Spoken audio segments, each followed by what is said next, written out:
मेरा नाम मिगुएल है। मैं मैक्सिको का रहने वाला हूँ और आज मैं आपको मेरे साथ हुई एक बहुत ही भयानक घटना बताने जा रहा हूँ। वैसे ये घटना मेरे और मेरे एक कोवर्कर पेड्रो हम दोनों के साथ हुई थी। असल में मैं और पेड्रो हम दोनों एक हॉस्पिटल में काम करते थे। मैं उस हॉस्पिटल में डेड बॉडीज़ का पोस्टमार्टम करने वाला मेन पैथोलॉजिस्ट था, जबकि पेड्रो मेरा हेल्पर था। पेड्रो पोस्टमार्टम के दौरान मेरी हेल्प करता था। वैसे जो भयानक घटना मैं आज आपको बताने वाला हूँ वो भी मेरे साथ एक डेड बॉडी के पोस्टमार्टम के दौरान ही हुई थी। ये घटना किस हॉस्पिटल में हुई थी ये तो मैं आपको नहीं बता सकता, क्योंकि इससे उस हॉस्पिटल की रेपुटेशन पर असर पड़ सकता है। हाँ, लेकिन मैं आपको इतना ज़रूर बता सकता हूँ कि यह घटना साल 2013 के जुलाई महीने की एक रात को हुई थी। खैर, अब मैं आपको वो पूरी घटना डिटेल से बताता हूँ। तो ये बात साल 2013 के जुलाई महीने की है। तब एक रात को मैं और पेड्रो हॉस्पिटल की अपनी ड्यूटी पर थे। मेरा काम हॉस्पिटल में आने वाली डेड बॉडीज़ का पोस्टमार्टम करना था और पेड्रो पोस्टमार्टम के दौरान मेरे साथ रहकर मेरी हेल्प किया करता था। वैसे जिनको जानकारी नहीं है उन्हें मैं बता देना चाहूँगा कि पोस्टमार्टम एक बहुत ही कठिन काम होता है, क्योंकि इस काम में आपकी शारीरिक ताकत के साथ साथ मानसिक ताकत भी लगती है। पोस्टमार्टम के दौरान एक इंसान की लाश को चीरना फाड़ना पड़ता है और यकीन मानिए ये काम बिल्कुल भी आसान नहीं होता, क्योंकि इंसान की बॉडी बहुत मजबूत होती है और उस बॉडी को खोलने के लिए कई तरह के औजारों का इस्तेमाल भी करना पड़ता है। औजार जैसे कि आरी, चाकू, ब्लेड और यहाँ तक कि हथौड़े भी। ये काम बहुत ही भयानक होता है और इस काम को करने के लिए शरीर की ताकत से ज़्यादा मन की ताकत लगती है। ऐसा इसलिए क्योंकि पोस्टमार्टम करने के दौरान हमें यह भी पता होता है कि जिस बॉडी की हम चीर फाड़ कर रहे हैं उस बॉडी की जगह खुद हम भी हो सकते हैं। ये बात बहुत ही डरा देने वाली होती है और इसीलिए ये काम बहुत कठिन हो जाता है। वैसे यहाँ पर एक और बात मैं आपको बता देना चाहूँगा। दरअसल बात यह है कि हर डेड बॉडी का पोस्टमार्टम नहीं किया जाता। ऐसा इसलिए क्योंकि ज़्यादातर लोगों की डेथ नेचुरल होती है, यानी कि वो प्राकृतिक मौत या अपनी मौत मरते हैं। इसलिए ऐसे केस में पोस्टमार्टम करने की ज़रूरत नहीं पड़ती। लेकिन इसके अलावा जिन लोगों की डेथ नेचुरल नहीं होती या वो किसी दूसरी वजह से मरे होते हैं, जैसे कि मर्डर या एक्सीडेंट वगैरह, तो ऐसे केसेस में पोस्टमार्टम करना पड़ता है ताकि हम उनके मरने की असली वजह का पता लगा सकें।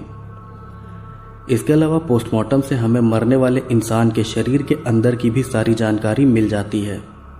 जानकारी जैसे कि उस मरने वाले इंसान के अंदर कोई बीमारी थी या उसके अंदर कोई जहर था या उसकी मौत कितने समय पहले हुई थी।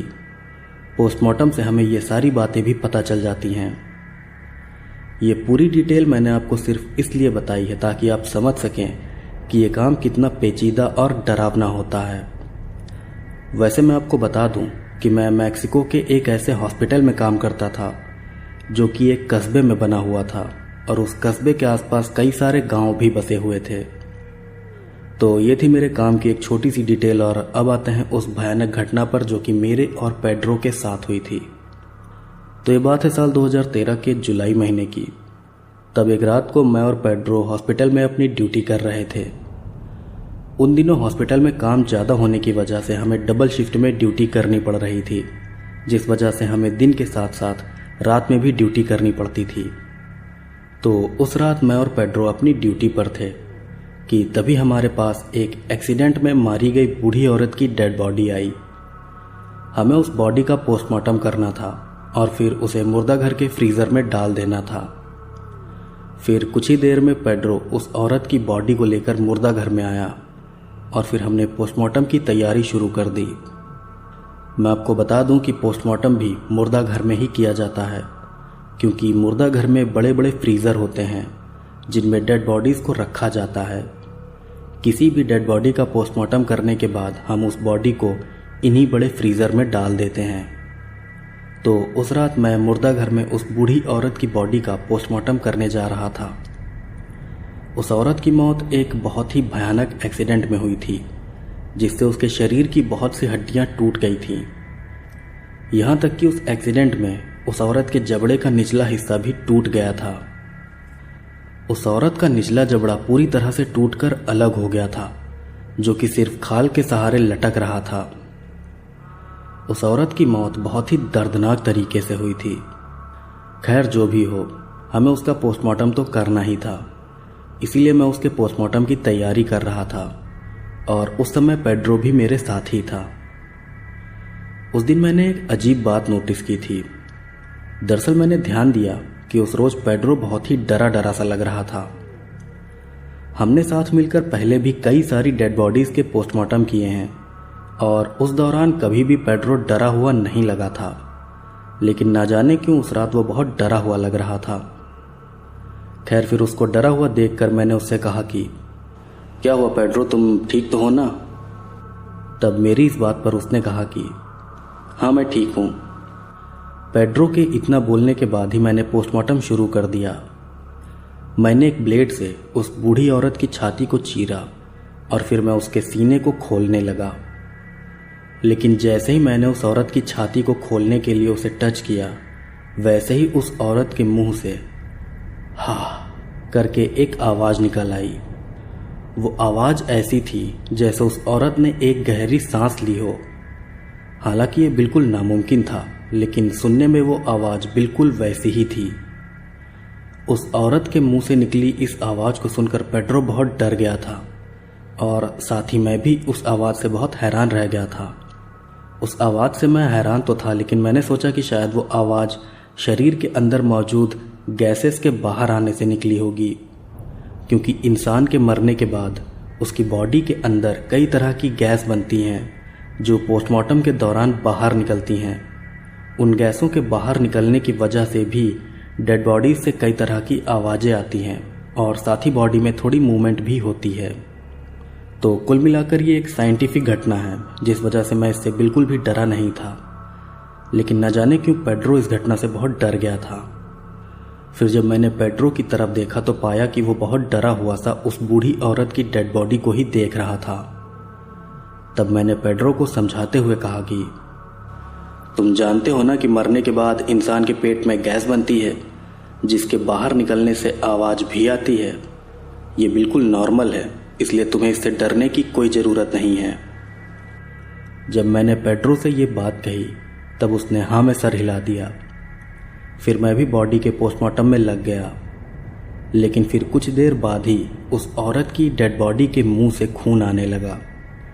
ये देखकर मैंने पेड्रो से कहा कि जरा इस खून को साफ कर दो, वरना टेबल गंदी हो जाएगी।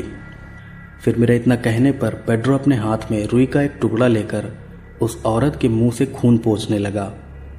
लेकिन जब पेड्रो उस औरत के मुंह से खून साफ कर रहा था, तभी अचानक उस औरत की लाश ने एक झटके से पेड्रो के हाथ को अपने मुंह में दबोच लिया। उस औरत की लाश ने पेड्रो के हाथ को अपने टूटे हुए जबड़ों में दबोच लिया था। ये भयानक नज़ारा देखकर मैं और पेड्रो हम दोनों बिल्कुल दहल गए थे। फिर देखते ही देखते उस लाश ने पेड्रो के हाथ को बहुत जोर से काट लिया। उस लाश ने पेड्रो के हाथ को इतनी ताकत से काटा था कि उसके हाथ की एक उंगली ही कटकर अलग हो गई थी। इसके बाद पेड्रो दर्द से चीखता हुआ मुर्दा घर के बाहर भाग गया और मैं भी उसके साथ ही वहां से निकल गया। ये पूरी घटना बहुत ही डरा देने वाली थी और साथ ही ये घटना किसी भी तरह से साइंटिफिक नहीं थी। खैर इसके बाद हमने इस घटना के बारे में हॉस्पिटल के सीनियर्स को बताया, लेकिन हमारी बात का भरोसा करने की बजाय वो हमें ही डांटने लगे। जब हमने अपने सीनियर्स को उस लाश के जिंदा होने के बारे में बताया, तब वो हमें डांटते हुए हमसे कहने लगे कि तुम लोग अपना काम सही से नहीं कर पा रहे हो, इसीलिए तुम लोग उल्टी सीधी बातें कर रहे हो। भला कोई लाश जिंदा कैसे हो सकती है? अपने सीनियर की इस बात से मैं भी सहमत था कि आखिर कोई लाश जिंदा कैसे हो सकती है, लेकिन हमने जो अपनी आंखों से देखा था उसको हम झूठ भी तो नहीं मान सकते थे। खैर फिर डांटने के बाद सीनियर्स ने मुझे फिर से उस औरत की डेड बॉडी का पोस्टमार्टम करने के लिए भेज दिया। पेड्रो के हाथ में चोट लगी थी, इसलिए दवा पट्टी करने के बाद उसे आराम करने को कह दिया गया। अब मैं अकेला ही उस बूढ़ी औरत की लाश का पोस्टमार्टम करने मुर्दा घर में जा रहा था। ये बात सुनने में आपको बहुत ही बेवकूफ़ी भरी लग रही होगी, लेकिन मुझे अपने काम की इतनी ज़्यादा ज़रूरत थी कि मैं अकेले ही उस बॉडी का पोस्टमार्टम करने चला भी गया था। मैंने किसी तरह से खुद को समझाया और हिम्मत जुटाकर मैं वापस से मुर्दा घर चला गया। मैं बस जल्दी से जल्दी उस औरत का पोस्टमार्टम करके वहां से निकल जाना चाहता था। लेकिन अब की बार जब मैं मुर्दा घर के अंदर गया तब मैंने देखा कि उस औरत की लाश अब ऑपरेटिंग टेबल पर नहीं है। वो लाश अपनी जगह से गायब हो गई थी और ये देखकर मैं बहुत ही ज़्यादा डर गया था। उस समय मैं इतना ज़्यादा डर गया था कि डर के मारे मैं बिल्कुल भी हिल डुल नहीं पा रहा था। उस टाइम मैं अपनी जगह पर ही खड़ा होकर सोच रहा था कि आखिर ये सब मेरे साथ हो क्या रहा है। मैं मुर्दा घर में खड़ा होकर यही सब सोच रहा था कि तभी अचानक कुछ सेकंड बाद ही किसी ने मेरे कंधे पर अपना हाथ रख दिया। उस हाथ के मेरे कंधे को छूते ही मेरे शरीर के सारे रोए खड़े हो गए थे। मैं मन ही मन समझ गया था कि वो हाथ किसका है। इसके बाद मैं अपनी पूरी हिम्मत जुटाकर पीछे पलटा और पीछे पलटते ही मैंने देखा कि मेरे पीछे उसी बूढ़ी औरत की लाश खड़ी है जिसका मैं थोड़ी देर पहले ही पोस्टमार्टम कर रहा था। वो भयानक नज़ारा देखकर खौफ से मेरी आंखें फैल गई थी। यहाँ तक कि डर के मारे मेरे मुंह से आवाज़ भी नहीं निकल पा रही थी। उस समय मैं बस किसी पुतले की तरह अपनी जगह पर खड़ा होकर उस लाश को देख रहा था। फिर वो लाश मेरी आंखों में देखते हुए अपना मुंह चलाने की कोशिश करने लगी। ऐसा लग रहा था कि जैसे वो मुझसे कुछ कहना चाहती हो लेकिन कह ना पा रही हो। उस औरत का टूटा जबड़ा खाल के सहारे लटक रहा था जो देखने में बहुत ही भयानक लग रहा था।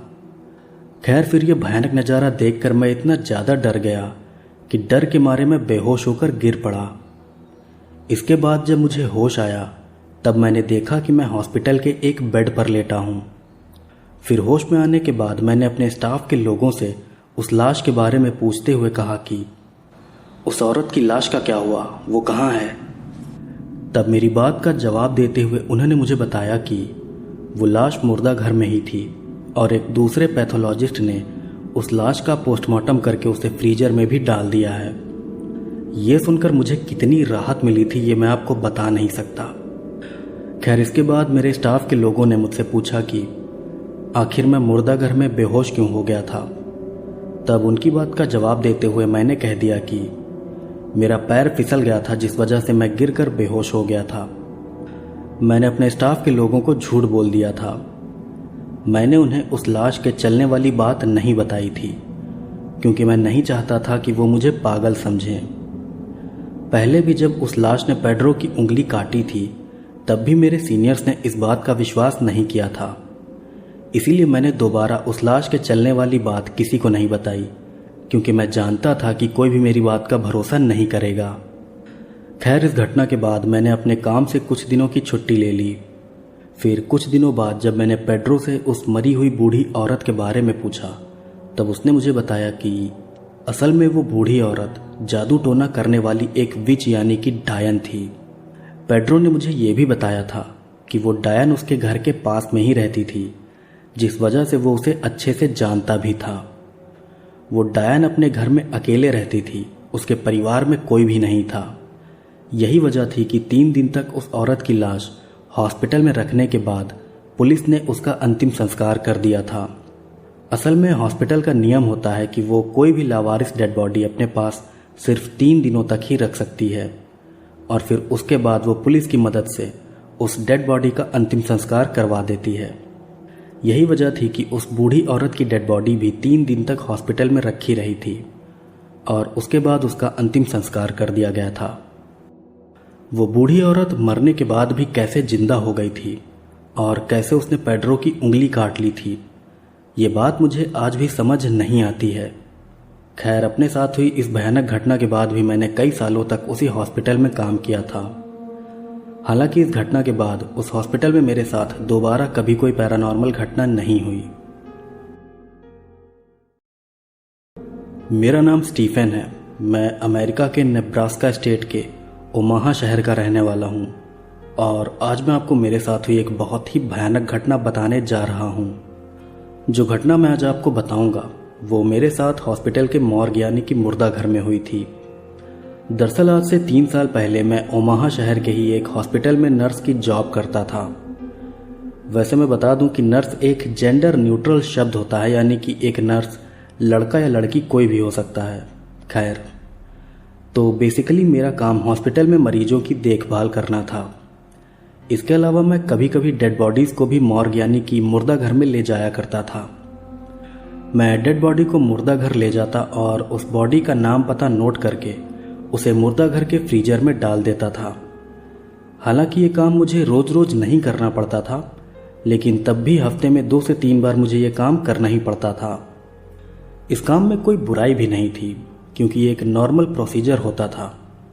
असल में मुझे बस इलाज के दौरान मरने वाले मरीज की डेड बॉडी को ले जाकर मुर्दा घर के फ्रीजर में डालना होता था। ये एक बिल्कुल नॉर्मल बात थी, इसलिए मुझे कभी इस काम से डर नहीं लगा। लेकिन फिर एक बार एक डेड बॉडी को मुर्दा घर ले जाते वक्त मेरे साथ एक ऐसी डरावनी घटना हुई जिसके बाद मुझे इस काम से डर लगने लगा। दरअसल बात यह है कि आज से 3 साल पहले एक बार मैं हॉस्पिटल में नाइट ड्यूटी कर रहा था और तभी मेरी ड्यूटी के दौरान ही हॉस्पिटल के एक पेशेंट की डेथ हो जाती है। जिस आदमी की डेथ हुई थी वो कैंसर की 4th स्टेज का पेशेंट था। उस आदमी का कई दिनों से कैंसर का इलाज चल रहा था और इलाज के दौरान ही उसकी मौत हो गई थी। उस आदमी की मौत के कुछ देर बाद ही डॉक्टर ने मुझे उसकी बॉडी मुर्दा घर में रखने को कहा था। डॉक्टर के कहने पर मैं उस डेड बॉडी को स्ट्रेचर पर रखकर मुर्दा घर की तरफ जाने लगा था। मुर्दा घर हॉस्पिटल की दूसरी मंजिल पर था और रात के समय वहां पर लोगों का आना जाना भी बहुत ही कम होता था। खैर, मैं उस डेड बॉडी को लेकर मुर्दा घर गया और मैंने उस बॉडी को मुर्दा घर के ही एक फ्रीजर में डाल दिया। फिर बॉडी को फ्रीजर में रखने के बाद मैं वहां से वापस जाने लगा। लेकिन फिर जैसे ही मैं मुर्दा घर से निकलकर कुछ दूर गया, वैसे ही मुझे किसी आदमी के रोने की आवाज आने लगी।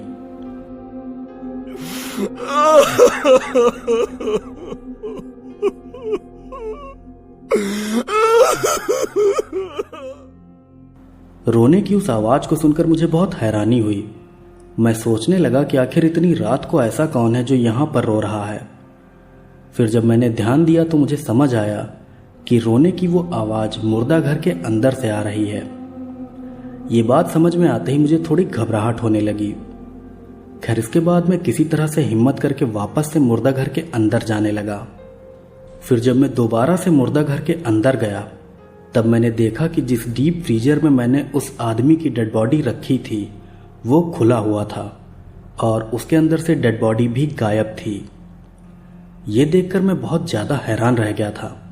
मेरी समझ में नहीं आ रहा था कि आखिर ऐसा कैसे हो सकता है। मैं वहां खड़ा होकर सोच रहा था कि आखिर वो डेड बॉडी अपने आप फ्रीजर से बाहर कैसे निकल सकती है। मैं बहुत डरा सहमा सा वहां खड़ा था कि तभी मुझे फिर से किसी आदमी के रोने की आवाज सुनाई दी।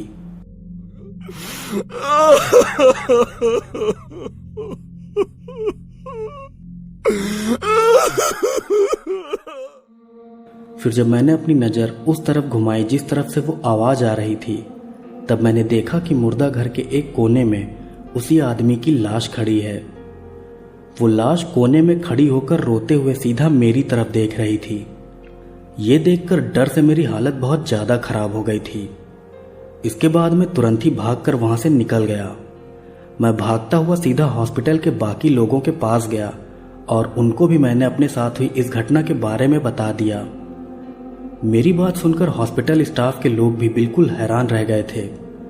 फिर वो सभी लोग मुझे साथ लेकर दोबारा से मुर्दा घर आ गए। लेकिन अब की बार जब हम लोग मुर्दा घर पहुंचे तब हमने देखा कि उस आदमी की लाश फ्रीजर में ही पड़ी हुई है।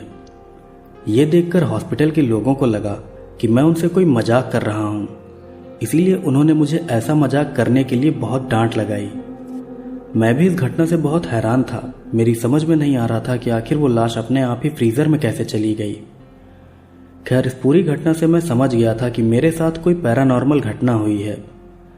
फिर इस घटना के कुछ हफ्तों बाद ही मैंने उस हॉस्पिटल में काम भी छोड़ दिया। हालांकि मैं अभी भी हॉस्पिटल में ही काम करता हूं, लेकिन उस दिन के बाद से मेरे साथ फिर कभी कोई पैरानॉर्मल घटना नहीं हुई। मेरा नाम अभिषेक है। मैं कोलकाता का रहने वाला हूँ और जो घटना मैं आज आपको बताने जा रहा हूँ वह मेरे पिताजी के साथ सन 2008 में घटी थी। उस समय मैं सिर्फ 9 साल का था। दरअसल सन 2008 में मेरे पिताजी के साथ बहुत ही अजीबोगरीब घटनाएं हो रही थीं। जैसे जब भी वो बाइक चलाते तो उन्हें ऐसा लगता जैसे कोई उन्हें चलती गाड़ी से धक्का दे रहा है। कई बार तो मेरे पिताजी का एक्सीडेंट भी हो गया था। और तो और घर में भी मेरे पिताजी जब सीढ़ियाँ चढ़ते तो कोई उन्हें धक्का देकर सीढ़ियों से नीचे गिरा देता। मेरे पिताजी को हर समय ऐसा महसूस होता जैसे कोई उन्हें नुकसान पहुंचाना चाहता है। धीरे धीरे हमारे घर में भी पैरानॉर्मल एक्टिविटी बढ़ने लगी। अब मेरे परिवार के बाकी लोगों को भी ऐसा लगने लगा जैसे हमारे घर में किसी बुरी शक्ति का वास हो गया है। कई बार तो मुझे भी अपने घर की सीढ़ियों के ऊपर एक काला साया दिखाई दिया। इसी तरह एक बार की बात है जब मेरे पिताजी अपने काम पर गए हुए थे और मेरी मम्मी मेरी छोटी बहन को लेकर मेरे नाना नानी के यहाँ गई हुई थी। उस दिन मैं घर पर बिल्कुल अकेला था। घर पर अकेला होने की वजह से मैंने वो पूरा दिन टीवी देखते हुए बिता दिया। उस पूरे दिन मेरे साथ कोई भी अजीब घटना नहीं हुई, लेकिन शाम होते ही मेरे घर के मेन दरवाजे से किसी औरत की आवाज़ आने लगी। वो आवाज़ ऐसी थी जैसे कोई औरत मुझे मेरा नाम लेकर बुला रही हो, लेकिन वो कोई नॉर्मल आवाज़ नहीं थी। वो बहुत ही अजीब और डरावनी आवाज़ थी। उस आवाज़ को सुनकर मैं बहुत डर गया था, क्योंकि मुझे पता था कि इस वक्त मेरे घर में ऐसा कोई भी नहीं है जो मुझे इस तरह से आवाज़ देकर बुलाए। फिर एकदम से मेरे मन में पता नहीं क्या आया और मैं भागकर सीधा वहीं पहुंच गया जहां से आवाज़ आ रही थी। वहां पहुंचकर मैंने देखा कि वहां तो कोई भी नहीं है। फिर मैं वापस अपने कमरे में चला गया। फिर थोड़ी ही देर बाद मेरे पिताजी काम से वापस आ गए। फिर मैंने अपने पिताजी से सारी बात बताई। मेरी बात सुनकर मेरे पिताजी ने मुझसे कहा कि मैंने तो तुमसे कहा था कि किसी को अपने साथ रोक लो घर पर, लेकिन तुम्ही ने मेरी बात नहीं मानी। फिर अगले दिन मेरी मम्मी भी मेरे नाना नानी के यहाँ से वापस आ गई, तो मैंने उन्हें भी ये बात बताई। मेरी बात सुनकर मेरी मम्मी मुझे ही डांटने लगी। उन्होंने मुझसे कहा कि तुम वहाँ गए ही क्यों जहाँ से आवाज़ आ रही थी। खैर, इसी तरह की और भी कई घटनाएं मेरे घर में हुई, जिसकी वजह से मेरी मम्मी पापा बहुत डर गए और सोचने लगे कि हमें कुछ तो करना पड़ेगा, नहीं तो ये बुरी शक्ति हमारे परिवार को नुकसान भी पहुंचा सकती है। लेकिन अब ये किस्मत की ही बात है कि हमारे मोहल्ले में ही एक मुस्लिम दादा रहते थे जो कि भूत प्रेत वगैरह उतारते थे। तो एक दिन मेरे पापा उन्हीं मुस्लिम दादा को हमारे घर ले आए। हमारे घर में आने के 5 मिनट बाद ही उन्होंने मेरे पापा से कहा कि तुम्हारे घर में एक बुरे जिन्न का साया है जो तुम्हारे साथ साथ तुम्हारे घर तक आ गया है, लेकिन ये कहाँ से तुम्हारे साथ आया है ये मैं नहीं बता सकता। फिर उन मुस्लिम दादा ने मुझे और मेरे परिवार के सभी सदस्यों को एक एक ताबीज पहनने के लिए दिया और उन्होंने मेरे घर को भी कुछ मंत्रों से बांध दिया। उन मुस्लिम दादा का दिया हुआ ताबीज पहनने के बाद से ही हमारे घर में हो रही सारी अजीबोगरीब घटनाएं बंद हो गईं और मेरे पापा के साथ हो रही सारी घटनाएं भी बंद हो गईं। उसके बाद हमारे घर में सब कुछ फिर से नॉर्मल हो गया। फिर ऐसे ही एक दिन मैंने अपने पापा से पूछा कि पापा, वो जो मुस्लिम दादा हैं वो कैसे भूतों को भगा देते हैं और कैसे वो जान जाते हैं कि किसी घर में भूत है या नहीं। मेरी इस बात पर मेरे पापा ने कहा कि तुम अभी छोटे हो, ये बातें तुम्हारी समझ में नहीं आएंगी। लेकिन मेरे बार बार जिद करने पर मेरे पापा ने मुझे वो सारी बात बता दी। यहाँ मैं एक बात आपको बताना चाहूँगा कि वो जो मुस्लिम दादा मेरे मोहल्ले में रहते थे जो भूत उतारते थे, उनसे और मेरे परिवार से बहुत ही अच्छा मेल जोल था। वो दादा बहुत ही अच्छे थे और उन्होंने बहुत से लोगों की मदद की थी। पर सोचने वाली बात यह है कि वो कोई बड़े मौलवी नहीं थे, ना ही वो कोई बड़े जानकार इंसान थे। यानी कि उन्होंने भूत उतारना कहीं से सीखा नहीं था, बल्कि उन्हें ये शक्तियाँ कहीं से मिली थीं जिससे वो लोगों की मदद किया करते थे। खैर, मेरे बार बार पूछने पर मेरे पापा ने मुझे बताया कि एक बार वो यानी मेरे पापा और उनके ही एक दोस्त उन्हीं मुस्लिम दादा के घर गए थे। तो बातों बातों में ही मेरे पापा ने उनसे पूछा कि मामा, ये सब आप कैसे कर लेते हैं। मेरे पापा उन दादा को मामा कहते थे। खैर, पहले तो वो मेरे पापा की बात टाल गए, लेकिन बार बार पूछने पर उन दादा ने मेरे पापा को सारी कहानी बता दी। उन मुस्लिम दादा ने अपनी कहानी बताई। उन्होंने कहा कि जब मैं छोटा था तब मेरा परिवार गांव में रहता था और मैं किसी से दोस्ती नहीं करता था क्योंकि मेरी किसी से पटरी नहीं खाती थी। लगभग 17-18 साल की उम्र तक मेरा कोई भी दोस्त नहीं बना।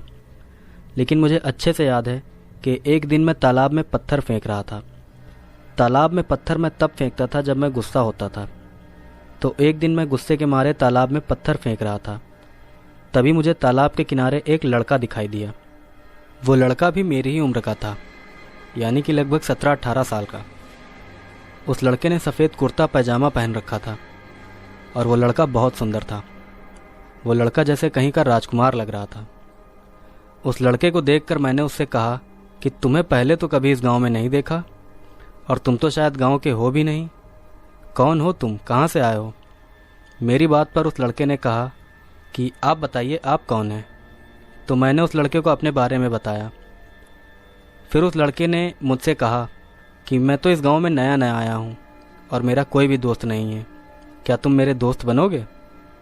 फिर मैंने भी सोचा कि इतने सालों में पहली बार किसी ने मुझसे दोस्ती करने के लिए कहा है, तो दोस्ती कर ही लेते हैं। फिर मैंने उस लड़के से दोस्ती कर ली। फिर मैं रोज़ उसी तालाब के किनारे उस लड़के से मिलने लगा।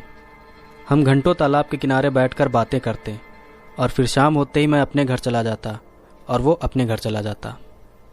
फिर ऐसे ही एक दिन मैंने उस लड़के से पूछा कि भाई आप कहाँ से आते हैं, आपका घर कहाँ है? मेरी इस बात पर उस लड़के ने कहा कि तुम मुझसे ये मत पूछा करो कि मैं कहाँ रहता हूँ या मैं कहाँ से आता हूँ। बस ये समझ लो कि मैं यहाँ सिर्फ तुमसे मिलने आता हूँ, क्योंकि तुम मेरे बहुत अच्छे दोस्त बन गए हो। फिर मैंने भी उस लड़के से कहा कि ठीक है भाई, मैं ये सब सवाल आपसे नहीं पूछूंगा, आप मत बताइए आप कहाँ से आते हैं, लेकिन कम से कम मेरे साथ मेरे घर तो चलिए, मेरी अम्मी अब्बू से मिल लीजिए, थोड़ा चाय नाश्ता कर लीजिए। मेरी बात पर उस लड़के ने कहा कि देखो, ना मैं तुम्हारे घर जा सकता हूँ और ना ही तुम्हें अपने घर ले जा सकता हूँ, लेकिन मैं तुमसे हमेशा मिलने आता रहूँगा। पर तुम ये बात किसी से मत बताना कि तुम यहाँ मुझसे मिलने आते हो। उस लड़के की बात पर मैंने भी कहा कि ठीक है भाई, जैसा आप कहें। फिर धीरे धीरे हमारी दोस्ती को 6 साल बीत गए। इन 6 सालों में मैं रोज़ उस लड़के से मिलने जाता था, उसी तालाब के किनारे। मैं उस लड़के से रोज़ मिलता था, लेकिन मैं यही सोचता रहता था कि आखिर ये है कौन और आता कहाँ से है। अब मेरी उम्र 24 साल की हो चुकी थी। फिर एक दिन मैंने उस लड़के से कहा कि भाई अब हम बड़े हो चुके हैं और अब हमारी शादी हो जाएगी, हम काम धंधे में लग जाएंगे। खैर, आप तो बड़े घर के हैं, आपकी तो कोई अच्छी सी नौकरी लग जाएगी, आप नौकरी करने लगेंगे और हमें भूल जाएंगे, फिर हम कभी नहीं मिल पाएंगे। कम से कम एक बार तो आप हमें अपने घर ले चलिए, एक बार तो आप हमें अपनी अम्मी अब्बू से मिलाइए। मेरी ये बात सुनकर उस लड़के ने कहा कि तुम जानना चाहते हो ना कि मैं कौन हूँ, कहाँ से आता हूँ और मेरे अम्मी अब्बू कौन हैं? मैंने कहा हाँ। फिर उस लड़के ने कहा कि ठीक है, इस बार की ईद के त्यौहार पर मैं तुम्हें अपने घर ले चलूँगा, लेकिन तुम ये बात किसी से मत बताना कि तुम कहाँ गए थे और तुमने वहाँ क्या क्या देखा, ठीक है? मैंने कहा ठीक है, मैं किसी से नहीं कहूँगा। फिर उस लड़के ने मुझसे ये भी कहा कि इस बार की ईद को तुम मुझे वहीं मिलना जहाँ हम पहली बार मिले थे। मैंने कहा ठीक है। फिर ईद के त्यौहार वाले दिन मैं सुबह ही वहाँ पहुँच गया जहाँ मैं पहली बार उस लड़के से मिला था। फिर कुछ देर बाद वो लड़का भी वहाँ आ गया। फिर हमने थोड़ी देर बात की। उसके बाद उस लड़के ने मुझसे कहा कि चलो अब मैं तुम्हें अपने घर ले चलता हूँ। मैंने चलिए। फिर मैं उस लड़के के साथ साथ चलने लगा। वो लड़का मुझे लेकर सीधा जंगल में गया। ये जंगल उसी तालाब के पास में था जहाँ मैं पहली बार उस लड़के से मिला था। फिर वो लड़का जंगल में एक बड़े से पेड़ के पास जाकर रुक गया। वो पेड़ बहुत बड़ा था और उस पेड़ में एक छोटा सा छेद था। फिर उस लड़के ने मुझसे कहा कि मेरा घर यहीं है, इस पेड़ में। तो मैंने उस लड़के से कहा कि ये आपका घर कैसे हो सकता है, इस पेड़ के अंदर तो कोई इंसान घुस भी नहीं सकता। मेरी इस बात पर उस लड़के ने कहा कि तुम्हें मुझ पर भरोसा है कि नहीं?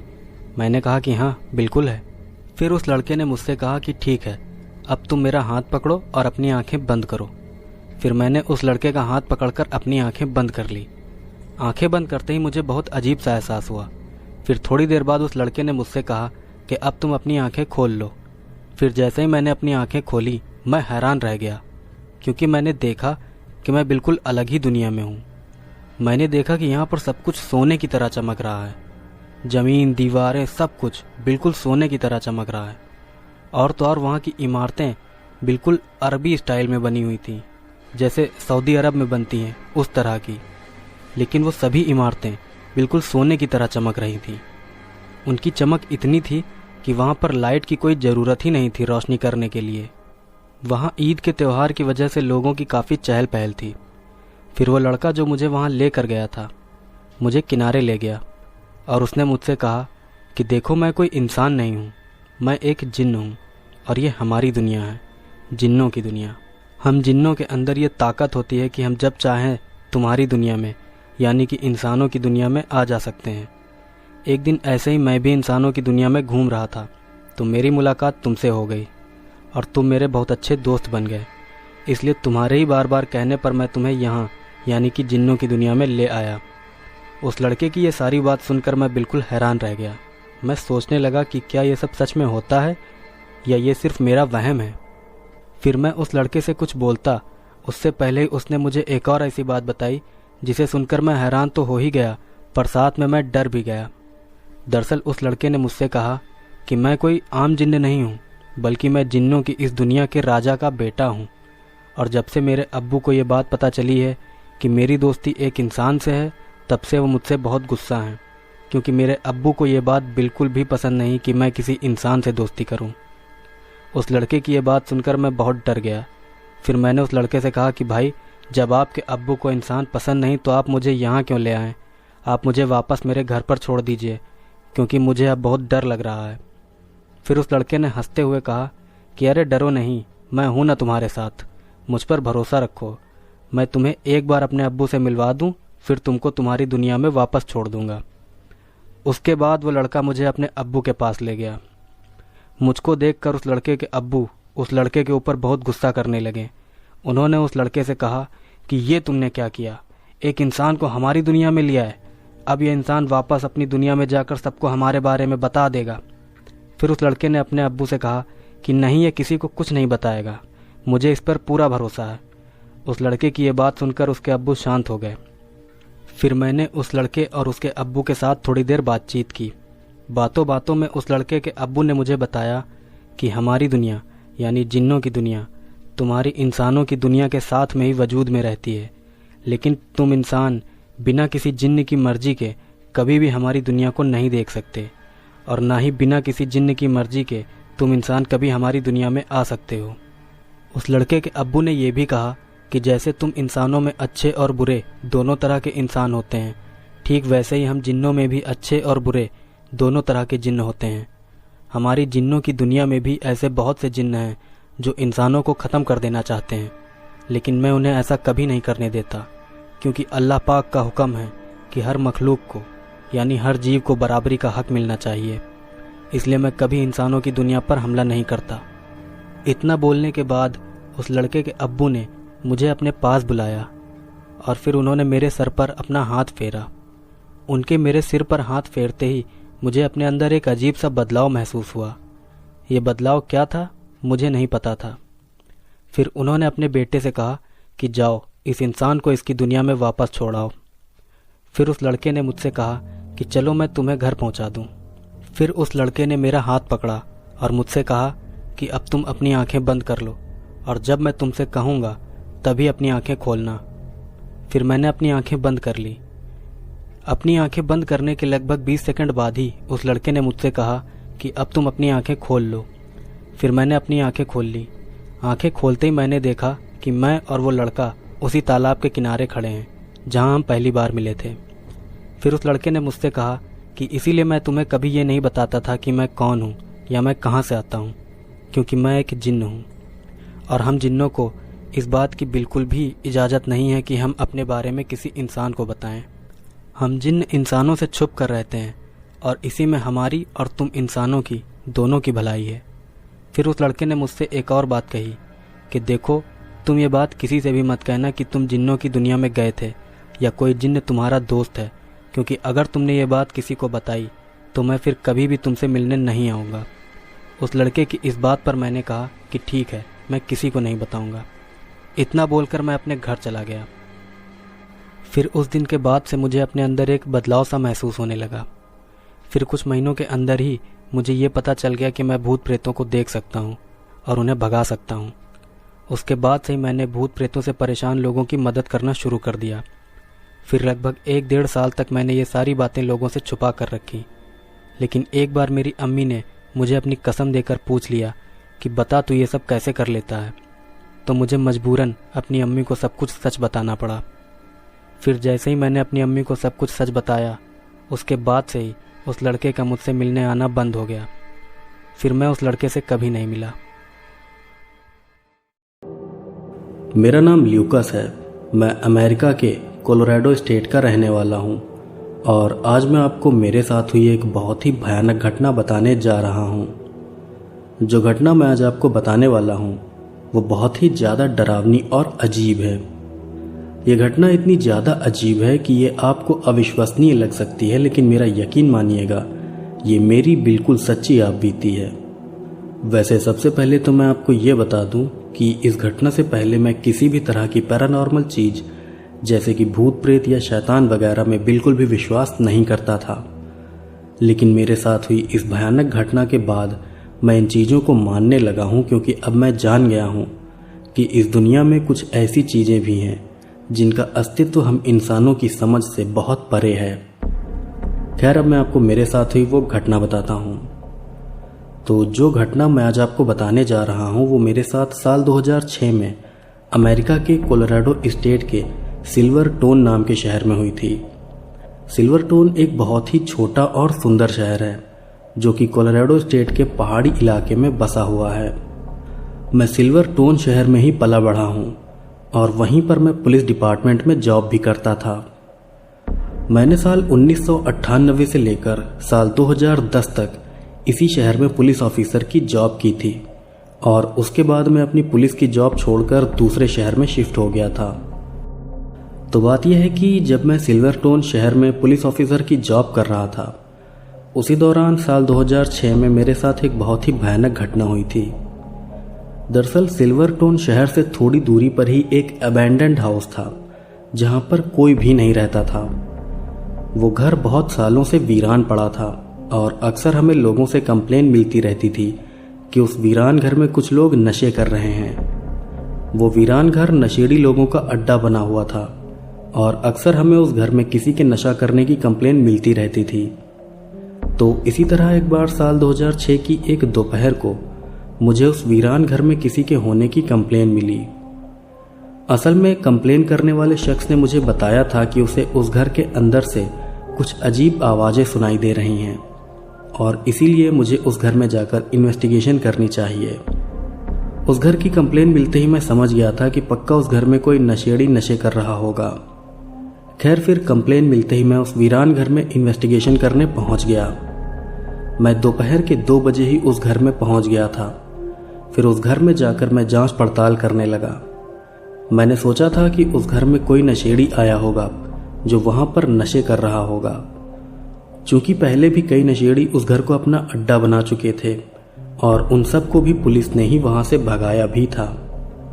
इन्हीं सब वजहों से मुझे लगा था कि शायद अब की बार भी वहां कोई नशेड़ी आया होगा, लेकिन असल में ऐसा नहीं था, क्योंकि अब की बार जब मैं उस घर के अंदर गया तब न जाने क्यों मुझे एक अजीब सा डर लगने लगा। अब की बार मुझे उस घर के अंदर एक अजीब सी सनसनी महसूस हो रही थी। उस समय मुझे समझ नहीं आ रहा था कि आखिर उस घर में मुझे इतना अजीब क्यों लग रहा है। खैर, डर के बावजूद मैंने उस घर के एक एक कमरे को खोलकर देखना शुरू कर दिया। मैं उस घर के हर कमरे का दरवाजा खोलकर देख रहा था और साथ ही आवाज भी लगाता जा रहा था कि अगर कोई यहाँ पर है तो वो चुपचाप बाहर आ जाए, वरना उसके ऊपर कानूनी कार्रवाई की जाएगी। मैं इसी तरह से आवाज लगाते हुए उस घर के हर कमरे को देखता जा रहा था, लेकिन फिर तभी मुझे एक कमरे के पास से गुर्राने की आवाज आने लगी। वो आवाज ऐसी थी जैसे कोई बहुत ही भयानक जंगली जानवर गुस्से से गुर्रा रहा हो।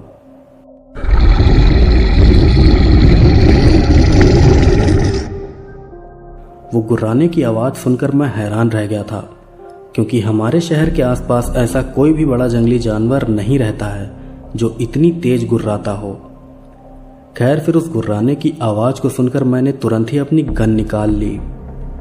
फिर मैं गन लेकर धीरे धीरे उस कमरे की तरफ बढ़ने लगा जिस कमरे से मुझे गुर्राने की आवाज आ रही थी। मैं जैसे जैसे उस कमरे के नजदीक जा रहा था वैसे वैसे वो गुर्राने की आवाज भी तेज होती जा रही थी। गुर्राने की उस आवाज से मुझे डर तो लग रहा था, लेकिन तब भी मैं देखना चाहता था कि आखिर उस कमरे में ऐसा कौन सा जीव है जो इतनी भयानक तरह से गुर्रा रहा है। खैर, फिर अपनी पूरी हिम्मत जुटाकर मैं उस कमरे के अंदर चला गया जिस कमरे से गुर्राने की वो आवाज़ आ रही थी। फिर उस कमरे के अंदर जाते ही मैंने देखा कि वहां पर एक बहुत लंबा और पतला सा आदमी खड़ा है। उस आदमी की पीठ मेरी तरफ और चेहरा सामने की तरफ था। इसके अलावा सबसे हैरानी की बात तो ये थी कि वो गुर्राने की आवाज़ भी कोई जानवर नहीं बल्कि वही आदमी निकाल रहा था। न जाने क्यों उस आदमी को देखते ही मेरे शरीर के सारे रोए खड़े हो गए थे। पता नहीं क्यों, लेकिन मन ही मन मुझे ऐसा लग रहा था कि जैसे वो आदमी बहुत ही ज़्यादा खतरनाक है और मुझे उससे दूर चले जाना चाहिए। मुझे उस आदमी से डर तो लग रहा था, लेकिन तब भी मैंने हिम्मत जुटाते हुए उस आदमी से कहा कि हे, तुम कौन हो और यहाँ क्या कर रहे हो? जब मैंने उस आदमी से ये बात कही तब वो बहुत तेज गुर्राते हुए एक झटके से मेरी तरफ मुड़ गया, और जैसे ही वो आदमी मेरी तरफ मुड़ा वैसे ही मैंने देखा कि उस आदमी का तो कोई चेहरा ही नहीं है। उस आदमी के पूरे चेहरे पर सिर्फ खाल चढ़ी हुई थी। उसके चेहरे पर आंख, नाक, कान, मुंह कुछ भी नहीं था। वो आदमी बिना मुंह के ही बहुत तेज गुर्रा रहा था और ये देखकर मैं बहुत ज़्यादा डर गया था। उस अजीब आदमी को देखकर पहले तो मुझे लगा कि शायद उसने मेकअप किया हुआ है और ये सब किसी तरह का मजाक है, लेकिन फिर वो आदमी गुर्राते हुए मेरी तरफ बढ़ने लगा, और जब वो मेरी तरफ आ रहा था तब मैंने उस आदमी की उंगलियां देखी। उस आदमी की उंगलियां बहुत लंबी थीं और उसकी उंगलियों में बड़े बड़े नुकीले नाखून भी निकले हुए थे। वो आदमी मुझ पर हमला करने आ रहा था और ये सब देखकर मैं समझ गया था कि ये कोई प्रैंक नहीं है। खैर, फिर उस आदमी को अपनी तरफ आता देख मैंने उसे वार्निंग देते हुए कहा कि जहां हो वहीं रुक जाओ, वरना मैं तुम पर गोली चला दूंगा। मैंने उस आदमी से ये बात कई बार कही, लेकिन वो मेरी बात को अनसुना करते हुए मेरी तरफ बढ़ता जा रहा था। उस आदमी को अपनी तरफ आता देख मैं भी पीछे हटने लगा। पीछे हटते हटते मैं भी कमरे के बाहर तक आ गया। मैं उस आदमी पर गोली नहीं चलाना चाहता था, इसीलिए मैं उससे दूर हटता जा रहा था, लेकिन उस आदमी को इस बात की कोई परवाह ही नहीं थी कि मैं उस पर गोली भी चला सकता हूं। खैर, फिर जब वो आदमी मेरे काफी नजदीक आ गया तब मैंने उसके ऊपर गोलियां चला दी। मैंने उस आदमी को 3 गोलियां मारी थीं और गोलियां लगते ही वो बहुत तेज चीखते हुए उस घर से बाहर भागने लगा। फिर उस आदमी के घर से बाहर भागते ही मैं भी उसके पीछे जाने लगा। मैं उस आदमी का पीछा करते हुए घर के बाहर निकल आया, और घर से बाहर निकलते ही मैंने एक बहुत ही अजीब और रहस्यमयी घटना देखी। दरअसल मैंने देखा कि घर के बाहर निकलते ही वो अजीब आदमी एकदम से गायब हो गया था। ऐसा नहीं था कि वो आदमी मेरी नज़र से बचकर कहीं भाग गया हो, बल्कि वो तो मेरी आंखों के सामने ही हवा में गायब हो गया था। ये देखकर मैं बिल्कुल दंग रह गया। मेरी समझ में ही नहीं आया कि आखिर वो सब था क्या। इस पूरी घटना से मैं बहुत ज़्यादा हैरान रह गया था। मैं जानता था कि ये कोई नॉर्मल घटना नहीं है। इस घटना के बारे में मैंने किसी को भी नहीं बताया, क्योंकि मैं नहीं चाहता था कि लोग मुझे पागल समझें।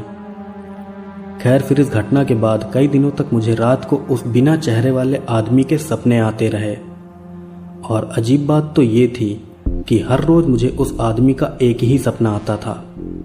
मैं सपने में देखता था कि वो अजीब आदमी एक जंगल के अंदर मेरा पीछा कर रहा है और मैं उससे बचने के लिए भाग रहा हूँ। फिर कुछ दूर भागने के बाद मैं नीचे गिर जाता हूँ और वो आदमी मुझे अपने लंबे लंबे नाखूनों से फाड़ डालता है। ये एक ही सपना मुझे हर रोज आता था, लेकिन कुछ हफ्तों तक आने के बाद ये सपना आना भी बंद हो गया। इस घटना के कुछ सालों बाद मुझे फेसलेस मैन नाम के एक शैतान के बारे में पता चला। फेसलेस मैन एक सुपर नेचुरल एंटिटी होता है जिसके पास कई तरह की पावर्स होती हैं। ये एंटिटी बहुत लंबा होता है और इसके चेहरे पर आंख, नाक, कान या मुंह कुछ भी नहीं होता। ये शैतान ज़्यादातर बच्चों को अपना शिकार बनाता है, लेकिन कभी कभार ये बड़े लोगों को भी परेशान करने लगता है। इस शैतान के बारे में जानने के बाद मुझे समझ आया कि उस रोज जिस बिना चेहरे वाले आदमी से मेरा सामना हुआ था, असल में वो एक फेसलेस मैन था। मेरा नाम काइल है। मैं फिलीपींस का रहने वाला हूँ और आज मैं आपको मेरे साथ हुई 2 ऐसी घटनाएं बताने जा रहा हूँ जिनमें मेरा सामना फेसलेस मैन या कहें कि बिना चेहरे वाले भूत से हो गया था। सबसे पहले तो मैं आपको एक बात बता दूं कि वैसे तो मैं फिलीपींस का रहने वाला हूँ, लेकिन कई साल पहले ही मैं फिलीपींस से अमेरिका में शिफ्ट हो गया था। इसके अलावा आज जो 2 डरावनी घटना मैं आपको बताऊंगा, उनमें से भी पहली घटना मेरे साथ फिलीपींस में हुई थी और इस पहली घटना के 5 साल बाद दूसरी डरावनी घटना मेरे साथ अमेरिका में हुई थी। मेरे साथ हुई इन दोनों घटनाओं के बीच में 5 साल का अंतर है। खैर, अब मैं आपको वो पहली घटना बताता हूँ। तो पहली डरावनी घटना जो मैं आपको बताने वाला हूँ वो मेरे साथ साल 2018 में हुई थी। दरअसल साल 2018 में मैं फिलीपींस के मारिकीना शहर में रहता था। उस टाइम मेरी पढ़ाई चल रही थी और मैं 9th क्लास में था। तो उसी दौरान एक बार मैं अपने एक दोस्त जिसका नाम जॉन रे था, उसके साथ अपने एक दूसरे क्लासमेट के घर गया था। दरअसल हमें स्कूल में एक प्रोजेक्ट मिला था जिसे कंप्लीट करके स्कूल ले जाना था। वो प्रोजेक्ट बनाने के लिए हमें 3 दिन का टाइम मिला था, लेकिन मैं और मेरा दोस्त जॉन, हम दोनों पढ़ाई लिखाई के मामले में बहुत ही लापरवाह थे। इसीलिए हमने उस प्रोजेक्ट पर सही टाइम पर काम ही नहीं किया। फिर जब वो प्रोजेक्ट बनाने के लिए हमारे पास सिर्फ 1 दिन बचा, तब हम दोनों वो प्रोजेक्ट पूरा करने के लिए अपने एक तीसरे क्लासमेट के घर गए थे ताकि उसकी मदद से हम जल्दी से प्रोजेक्ट पूरा कर लें। फिर उस क्लासमेट के घर पर रुककर हमने अपना प्रोजेक्ट पूरा किया और उसके बाद हम दोनों वापस अपने अपने घर आने लगे। वो प्रोजेक्ट काफ़ी कठिन था, इसलिए उसे बनाने में हम लोगों को रात के 1 बज गए। फिर रात को 1 बजे मैं और जॉन अपना प्रोजेक्ट पूरा करके वापस अपने घर की तरफ जाने लगे। जब मैं और जॉन अपने घर जा रहे थे, तभी हमें अपने रास्ते में एक आदमी दिखाई दिया। वो आदमी हमारे सामने से चलता हुआ सीधा हमारी तरफ आ रहा था। पहले तो उस आदमी को देखकर हमें कुछ भी अजीब नहीं लगा, लेकिन जब वो आदमी चलते हुए हमारे थोड़ा पास आया, तब हमें समझ आया कि उस आदमी का तो कोई चेहरा ही नहीं है। उस आदमी के चेहरे की जगह पर बिल्कुल काला अंधेरा छाया हुआ था। ये देखकर मैं और जॉन, हम दोनों बहुत ज्यादा डर गए थे। उस समय हमारी समझ में नहीं आ रहा था कि आखिर वो आदमी इंसान है या कोई भूत। खैर, इसके बाद वो आदमी चलता हुआ हमारे बिल्कुल बगल से निकल गया। उस आदमी ने हम लोगों से कुछ भी नहीं कहा, वो बस अपने रास्ते पर चलता हुआ सीधा आगे निकल गया। फिर उस आदमी के हमसे थोड़ा दूर जाते ही हम दोनों भी बहुत तेज भागते हुए अपने घर की तरफ निकल गए। फिर घर जाकर हमने ये बात अपने परिवार वालों को भी बताई, लेकिन उन्होंने हमारी बात पर भरोसा नहीं किया। तो ये थी पहली घटना जो कि मेरे और मेरे एक दोस्त के साथ हुई थी। और अब मैं आपको एक और घटना बताता हूँ जो मेरे साथ हुई थी। तो इस पहली घटना के लगभग 2 साल बाद ही मेरा परिवार फिलीपींस से शिफ्ट होकर अमेरिका चला गया था। और अमेरिका आने के 3 साल बाद ही मेरे साथ एक और ऐसी घटना हुई थी जिसमें मेरा सामना एक फेसलेस क्रीचर से हो गया था। तो अब मैं आपको मेरे साथ हुई वो दूसरी घटना बताता हूँ। तो ये बात साल 2023 की है। तब मैं अमेरिका में रह रहा था। तभी एक बार रात को मैं अपनी गर्लफ्रेंड लिएन के साथ रेस्टोरेंट में डिनर करने गया था। फिर डिनर करने के बाद मैं अपनी कार से लिएन को उसके घर छोड़ने गया। मैं आपको बता दूं कि उस समय मैं अमेरिका में वेस्ट वर्जीनिया स्टेट के बेकली नाम के शहर में रहता था और मेरी गर्लफ्रेंड लिएन भी उसी शहर की ही रहने वाली थी। खैर, तो उस रात जब मैंने लिएन को उसके घर के पास उतारा, तब वो मुझे गुड नाइट बोलकर अपने घर की तरफ जाने लगी।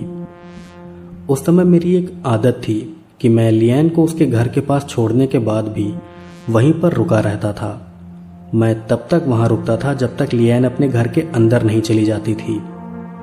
तो उस रात भी मैं लिएन को उसके घर के पास छोड़कर उसे घर के अंदर जाते हुए देख रहा था। मैंने सोचा था कि लिएन के घर जाते ही मैं भी वहां से अपने घर निकल जाऊंगा। यही सोचकर मैं अपनी कार में बैठा हुआ था। खैर, फिर कुछ ही समय में लिएन अपने घर के अंदर चली गई और उसके घर जाते ही मैं भी वहां से जाने के लिए अपनी कार स्टार्ट करने लगा। लेकिन फिर जैसे ही मैं अपने घर जाने के लिए कार स्टार्ट करने वाला था, ठीक उसी समय मुझे अपनी कार के पास एक आदमी दिखाई दिया। वो आदमी मेरी कार से कुछ फीट की दूरी पर खड़ा होकर सीधा मेरी तरफ ही देख रहा था। वो आदमी कब और कैसे वहां पर आ गया, ये बात मुझे समझ नहीं आ रही थी, क्योंकि थोड़ी देर पहले उस जगह पर कोई भी नहीं था और फिर अचानक न जाने कहां से वो आदमी वहां आ गया। खैर, उस आदमी को देखकर मुझे लगा कि शायद वो वहीं आसपास रहने वाला कोई शख्स होगा। यही सोचकर मैंने उस आदमी पर ज्यादा ध्यान नहीं दिया। लेकिन फिर उसी समय वो आदमी चलते हुए मेरी कार के पास आने लगा। फिर जब वो आदमी मेरे कार के थोड़ा पास आया तब मैंने देखा कि उस आदमी का कोई चेहरा ही नहीं है। उस आदमी के चेहरे की जगह पर ग्रे कलर की एक अजीब सी परत चढ़ी हुई थी। उस आदमी का ऐसा भयानक हुलिया देखकर मैं डर से बिल्कुल दहल उठा था। फिर मेरी कार के पास आकर उस आदमी ने मुझसे कहा कि मैं तुम्हारे साथ आना चाहता हूँ। उस आदमी ने ये बात बहुत ही धीमी आवाज में कही थी और सबसे ज्यादा अजीब बात तो ये थी कि उस आदमी ने ये बात अपने मुंह से नहीं बल्कि अपने दिमाग से सीधा मेरे दिमाग में कही थी। हो सकता है आपको मेरी बात बहुत अजीब लग रही हो, लेकिन मैं बिल्कुल सच कह रहा हूँ। उस आदमी ने अपना मुंह चलाए बिना ही वो बात सीधा मेरे दिमाग में डाल दी थी। ये एक बहुत ही अद्भुत और डरावनी घटना थी और इस घटना से मैं इतना ज्यादा डर गया था कि मैं फौरन ही अपनी कार स्टार्ट करके वहां से निकल गया। इसके अगले दिन मैंने ये पूरी घटना अपनी गर्लफ्रेंड लियान को भी बताई। तब मेरी बात सुनकर वो भी बहुत ज्यादा डर गई। पता नहीं वो बिना चेहरे वाला आदमी कौन था और वो मेरे साथ क्या करना चाहता था। खैर, इस घटना के बाद फिर कभी वो आदमी मुझे दोबारा दिखाई नहीं दिया। मेरा नाम इंद्र कमल है। मैं आसाम के गुवाहाटी शहर का रहने वाला हूँ और आज मैं आपको एक बिल्कुल सच्ची भूतिया घटना बताने जा रहा हूँ। जो घटना मैं आज आपको बताऊंगा वो मेरे चाचा जी के साथ साल 1997 में हुई थी। ये घटना गुवाहाटी के हेंगराबारी जिले में मौजूद एक सरकारी स्कूल के पास हुई थी। दरअसल मेरा पूरा परिवार हेंगराबारी जिले में ही रहता है और हमारे घर से थोड़ी दूरी पर ही एक सरकारी स्कूल भी है। उस सरकारी स्कूल के बाहर एक बहुत बड़ा मैदान है जहां पर बच्चे खेलते हैं। उस मैदान में कई गाय भी आती थी जो वहां आकर गोबर करती थीं। मेरे चाचा रोज सुबह जल्दी उठकर उस मैदान से गाय के गोबर को उठा लाया करते थे, जिसे वो अपने खेतों में खाद की तरह इस्तेमाल किया करते थे। तो इसी तरह एक बार साल 1997 की एक रात को 3 बजे ही मेरे चाचा उस मैदान से गाय का गोबर लेने चले गए। नॉर्मली मेरे चाचा सुबह 5 बजे उस मैदान में गोबर उठाने जाते थे, लेकिन उस रोज वो रात को 3 बजे ही गोबर लेने चले गए थे। मेरे चाचा ने बताया था कि उस रात उन्हें ऐसा लग रहा था कि जैसे कोई अदृश्य शक्ति उन्हें उस मैदान की तरफ बुला रही हो। उस रात उन्होंने घड़ी में टाइम भी नहीं देखा और बिना टाइम देखे ही वो गोबर लेने चले गए थे। खैर, फिर मैदान जाने के बाद मेरे चाचा वहां पर जाकर गोबर इकट्ठा करने लगे। फिर जब मेरे चाचा गोबर इकट्ठा कर रहे थे तभी उन्हें थोड़ी दूर से एक आवाज सुनाई दी। वो आवाज किसी गाय की आवाज जैसी लग रही थी, लेकिन वो बहुत ही ज्यादा भारी और डरावनी आवाज थी। उस आवाज को सुनकर चाचा जी बहुत हैरान रह गए थे। फिर जब चाचा जी ने उस आवाज की तरफ अपनी नजर घुमाई तब उन्होंने देखा कि उनसे थोड़ी दूरी पर एक बहुत बड़ी गाय खड़ी है। वो गाय आकार में बहुत ज्यादा बड़ी थी। उसकी आंखें भी बिल्कुल लाल रंग की थी और सबसे ज्यादा डरा देने वाली बात तो ये थी कि उस गाय के आधे चेहरे पर मांस ही नहीं था। वो गाय दिखने में बहुत ही ज्यादा भयानक थी और वो अपनी जगह पर खड़ी होकर सीधा मेरे चाचा जी को ही घूर रही थी। उस गाय को देखते ही मेरे चाचा समझ गए कि वो कोई नॉर्मल गाय नहीं बल्कि कोई प्रेत है। ये बात समझ में आते ही चाचा जी वहां से भागते हुए सीधा घर की तरफ जाने लगे। फिर जैसे ही चाचा जी भागने लगे वैसे ही वो भयानक गाय भी भागते हुए उनका पीछा करने लगी। अब मेरे चाचा अपनी जान बचाने के लिए बहुत तेजी से भाग रहे थे। फिर उस भयानक गाय से थोड़ा आगे निकलकर मेरे चाचा एक जगह पर रुक गए। फिर रुकने के बाद उन्होंने अपने हाथ में ही टॉयलेट कर ली और फिर उस टॉयलेट को उन्होंने अपने पूरे शरीर पर छिड़क लिया। सुनने में आपको ये बहुत ही गंदी हरकत लग रही होगी, लेकिन हमारे यहाँ ऐसा माना जाता है कि अगर कोई भूत प्रेत आपके पीछे लग जाए तो आप अपनी ही टॉयलेट को अपने ऊपर छिड़क कर उस भूत से अपना पीछा छुड़ा सकते हैं। खैर फिर जैसे ही मेरे चाचा ने अपने ऊपर टॉयलेट छिड़का, वैसे ही गाय का रूप लिया हुआ वो भयानक प्रेत भी वहां आ गया। लेकिन अब वो प्रेत चाचा जी के नजदीक नहीं आ रहा था। इसके बाद वो प्रेत कुछ देर तक चाचा जी को घूरता रहा और फिर अचानक ही वो गायब हो गया। उस प्रेत के गायब होते ही मेरे चाचा जी भी अपने घर लौट आए। फिर घर पहुंचकर वो नहाए और फिर कपड़े बदलकर वो दोबारा से सो गए। इसके बाद अगले दिन चाचा जी ने इस घटना के बारे में घर के सभी लोगों को भी बता दिया। तब चाचा जी की बात सुनकर घर के बड़े लोगों ने उन्हें बहुत डांट लगाई और साथ ही उन्हें दोबारा कभी भी उस मैदान के पास भी जाने से मना कर दिया। ये पूरी घटना मुझे मेरे चाचा जी ने ही बताई थी और मैं आपको बता दूं कि जिस जगह पर यह घटना हुई थी वो जगह भी बहुत लंबे समय से हॉन्टेड मानी जाती रही है। हालांकि मेरे चाचा जी भूत प्रेत जैसी चीजों पर ज्यादा विश्वास नहीं करते थे, इसीलिए वो सुबह जल्दी उठकर उस मैदान से गोबर लेने चले जाया करते थे। लेकिन इस भयानक घटना के बाद उन्होंने उस मैदान से गोबर लाना बिल्कुल बंद कर दिया। मेरा नाम दीपांकर गोगोई है। मैं आसाम के गुवाहाटी शहर का रहने वाला हूँ और आज मैं आपको मेरे साथ हुई एक बहुत ही डरावनी भूतिया घटना बताने जा रहा हूँ। जो घटना मैं आज आपको बताऊंगा वो मेरे साथ साल 2006 में हुई थी। जिस समय ये घटना हुई थी उस समय मैं हॉस्टल में रहकर पढ़ाई कर रहा था। हॉस्टल के रूम में मेरे साथ आरव नाम का एक और लड़का भी रहता था। आरव से मेरी पहले से कोई भी जान पहचान नहीं थी, लेकिन कुछ दिन साथ में रहने के बाद मेरी उससे बहुत अच्छी दोस्ती हो गई थी। हमारे हॉस्टल से थोड़ी दूरी पर एक बहुत बड़ी झील थी जिसमें मैं और आरव अक्सर मछलियां पकड़ने जाया करते थे। तो ये थी मेरे बारे में थोड़ी सी डिटेल और अब मैं आपको बताता हूँ वो भयानक घटना जो मेरे साथ हुई थी। तो ये बात साल 2006 की है। तब एक रात को मैं और आरव अपने कमरे में सो रहे थे। मैं आपको बता दूं कि हॉस्टल के अपने कमरे में मैं और आरव अलग अलग बेड पर सोते थे। तो उस रात भी जब मैं अपने बेड पर सो रहा था तभी अचानक से आरव मेरे पास आता है और मुझे जगा कर कहता है कि चलो मछलियां पकड़ने चलते हैं। आरव की ये बात सुनकर मुझे बहुत हैरानी होती है। मैं सोचने लगता हूँ कि शायद ये आदमी पागल हो गया है जो इतनी रात को मछलियां पकड़ने की बात कर रहा है। फिर आरव की इस बात पर मैं उससे कहता हूँ कि अबे तू पागल हो गया है क्या? इतनी रात को कौन मछलियां पकड़ता है? जा जाके सो जा। इतना बोलकर मैं फिर से सोने लगा। लेकिन तभी आरव मुझे जगाते हुए फिर से बोलने लगा कि उठो मेरे साथ चलो, हम अभी मछलियां पकड़ेंगे। आरव बहुत ही जोर देकर मुझसे मछली पकड़ने को कह रहा था, इसलिए मन न होते हुए भी मैं उसके साथ झील की तरफ जाने लगा। उस टाइम मैं बहुत ज्यादा नींद में था, इसलिए मैंने इस बात पर बिल्कुल भी ध्यान ही नहीं दिया कि आखिर इतनी रात को आरव मछलियां पकड़ने क्यों जा रहा है। खैर फिर मैं नींद में ही ऊँघते हुए आरव के पीछे पीछे चलने लगा।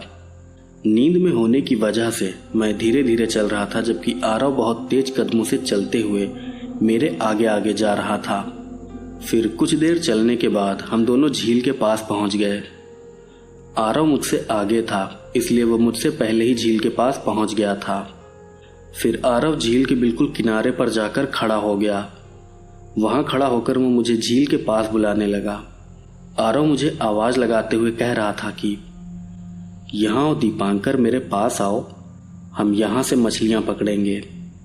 जिस समय आरव मुझे आवाज लगा रहा था उस समय न जाने क्यों मुझे बहुत ही अजीब फील हो रहा था।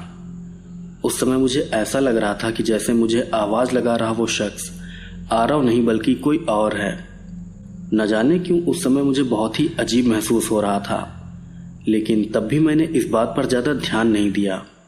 मैं बस चलता हुआ आरव के पास जाने लगा।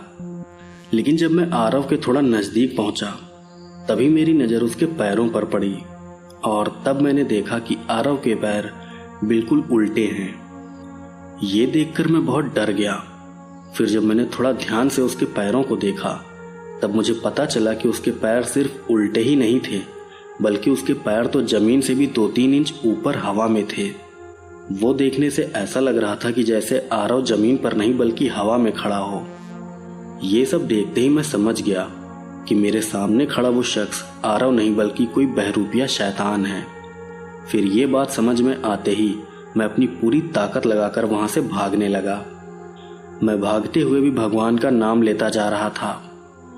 भागते हुए भी मुझे डर लग रहा था कि कहीं वो शैतान मेरे पीछे ना आ रहा हो, लेकिन ऐसा नहीं हुआ, क्योंकि हॉस्टल पहुंचने के बाद जब मैंने अपने पीछे पलट कर देखा तो पाया कि मेरे पीछे कोई भी नहीं है। इसके बाद जब मैं अपने कमरे में गया तब मैंने देखा कि मेरा दोस्त आरव अपने बेड पर आराम से सो रहा है। फिर मैंने उसको नींद से जगाकर उसे भी अपने साथ हुई पूरी घटना बता दी। जब मैंने आरव को अपने साथ हुई वो घटना बताई तब वो भी बहुत ज़्यादा डर गया था। खैर, फिर इस घटना के अगले दिन हमने अपने आसपास के लोगों से उस हॉस्टल के पास वाली झील के बारे में पूछताछ करी और तब हमें पता चला कि असल में वो झील हॉन्टेड है और उस झील में एक बाघ रहता है। अगर आप बाघ के बारे में नहीं जानते हैं तो मैं आपको बता दूं कि बाघ एक ऐसा भूत या नेगेटिव एनर्जी होता है जो किसी पानी के सोर्स जैसे कि नदी, तालाब या झील के पास रहता है। असल में आसामी कल्चर में माना जाता है कि जब कोई इंसान पानी में डूबकर मरता है तब वो एक बाघ बन जाता है। बाघ के अंदर अपना रूप बदलने की भी शक्ति होती है और ये शैतान इंसानों को पानी में डुबाकर मार डालता है। खैर, जब हमें उस बाघ के बारे में पता चला तब हमने उस झील के पास जाना बंद कर दिया। मेरा नाम जतिन शर्मा है। मैं आसाम के देहरादून शहर का रहने वाला हूँ और आज मैं आपको मेरी दादी के साथ हुई एक बहुत ही रहस्यमय घटना बताने जा रहा हूँ।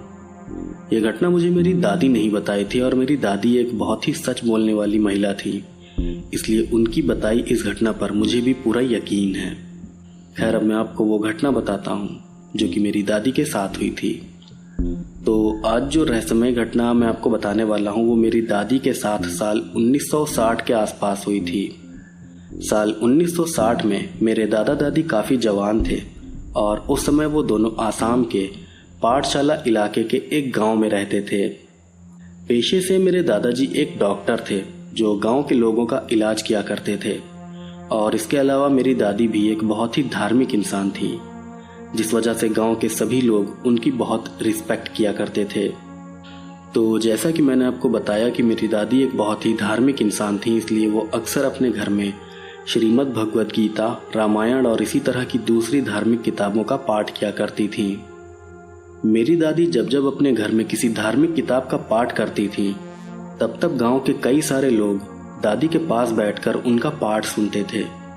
लेकिन हैरान कर देने वाली बात तो ये थी कि मेरी दादी का पाठ सुनने सिर्फ गांव के लोग ही नहीं बल्कि कुछ और रहस्यमय जीव भी आते थे। ये बात सुनने में आपको बहुत ही अजीब लग रही होगी, लेकिन ये बिल्कुल सच बात है। दरअसल जब जब मेरी दादी अपने घर में किसी धार्मिक किताब का पाठ करती थी तब तब नीले रंग के कुछ छोटे बच्चों जैसे रहस्यमय जीव भी दादी का पाठ सुनने आते थे। वो नीले रंग के बच्चों जैसे जीव मेरी दादी के घर के बाहर बैठकर दादी का पाठ सुनते थे और जैसे ही पाठ खत्म होता था वैसे ही वो गायब भी हो जाते थे। वो रहस्यमयी जीव इस तरह गायब होते थे जैसे वो हाड़ मांस के नहीं बल्कि हवा के बने हों। उन बच्चों जैसे जीवों को मेरी दादी और उनके गांव के कई दूसरे लोगों ने भी बहुत बार देखा था। उन रहस्यमय जीवों को गांव के लोग अक्सर देखते थे, लेकिन वो कभी भी उन जीवों को छेड़ते नहीं थे और ना ही उनसे कुछ बोलते थे। दरअसल गांव के लोग जानते थे कि वो बच्चों जैसे जीव कोई दिव्य शक्ति हैं, इसीलिए सभी लोग उन जीवों से दूर ही रहते थे। गांव के लोगों की तरह खुद मेरी दादी भी उन जीवों से दूर ही रहती थी। लेकिन एक बार ऐसा भी हुआ था जब उन जीवों से मेरी दादी का आमना सामना हो गया था। तो घटना कुछ इस तरह है कि एक बार रात के समय मेरी दादी के घर में पीने का पानी खत्म हो गया था, इसलिए वो एक बाल्टी लेकर कुएं से पानी भरने चली गई थी। जिस कुएं से दादी पीने का पानी भरती थी वो उनके घर के पास में ही था। वो रात का समय था, इसलिए वहां पर बिल्कुल सन्नाटा हो रखा था। वैसे भी गांव के लोग रात को बहुत जल्दी खाना खाकर सो जाते हैं, इसलिए रात होते ही गांव में सन्नाटा होना शुरू हो जाता है। तो उस रात मेरी दादी कुएं से पानी भरने गई थी। फिर जब वो कुएं से पानी भर रही थी तभी उन्हें वही नीले रंग का बच्चे जैसा रहस्यमय जीव दिखाई दिया। वो जीव कुएं के पास खड़ा होकर दादी को पानी भरते हुए देख रहा था। दादी जानती थी कि वो जीव कोई इंसान नहीं है, इसीलिए दादी उसको देखकर घबरा गई थी। खैर फिर कुछ देर दादी को घूरने के बाद वो जीव धीरे धीरे चलते हुए उनके नजदीक जाने लगा। उस जीव को अपने पास आते देख दादी ने चिल्लाते हुए उससे कहा कि ए लड़के, चला जा यहाँ से, मेरे पास मत आ। दादी के इतना बोलने के बाद भी वो जीव उनकी तरफ बढ़ता रहा। फिर उस रहस्यमयी जीव को अपनी तरफ आता देख दादी ने डर के मारे चिल्लाना शुरू कर दिया। फिर दादी के चिल्लाते ही गांव के कई सारे लोग लाठी डंडे लेकर उनके पास आ गए। फिर गांव वालों के वहां आते ही वो रहस्यमयी जीव भी गायब हो गया। उस जीव को गायब होते हुए गांव के लोगों ने भी देखा था। इस घटना से मेरी दादी काफी डर गई थी, लेकिन मन ही मन वो ये भी जानती थी कि वो रहस्यमयी जीव कोई बुरी शक्ति नहीं हो सकते थे, क्योंकि कोई भी बुरी शक्ति भगवान के भजन सुनने कभी नहीं आएगी। वैसे वो नीले जीव कौन थे और वो कहां से आते थे, ये बात मेरी दादी और उनके गांव के लोगों को भी नहीं पता थी। तो ये थी वो रहस्यमय घटना जो मेरी दादी के साथ हुई थी। ये घटना मुझे मेरी दादी नहीं बताई थी और मैं उनकी बताई इस घटना पर पूरा विश्वास करता हूँ। मेरा नाम विनय अग्रवाल है। मैं राजस्थान के जयपुर शहर में रहता हूँ और आज मैं आपको मेरे साथ हुई एक बहुत ही डरावनी घटना बताने जा रहा हूँ। जो घटना मैं आज आपको बताने वाला हूँ वो मेरे साथ साल 2012 में हुई थी और उस समय मैं सिर्फ 15 साल का था। ये घटना मेरे साथ राजस्थान के बाड़मेर जिले में हुई थी।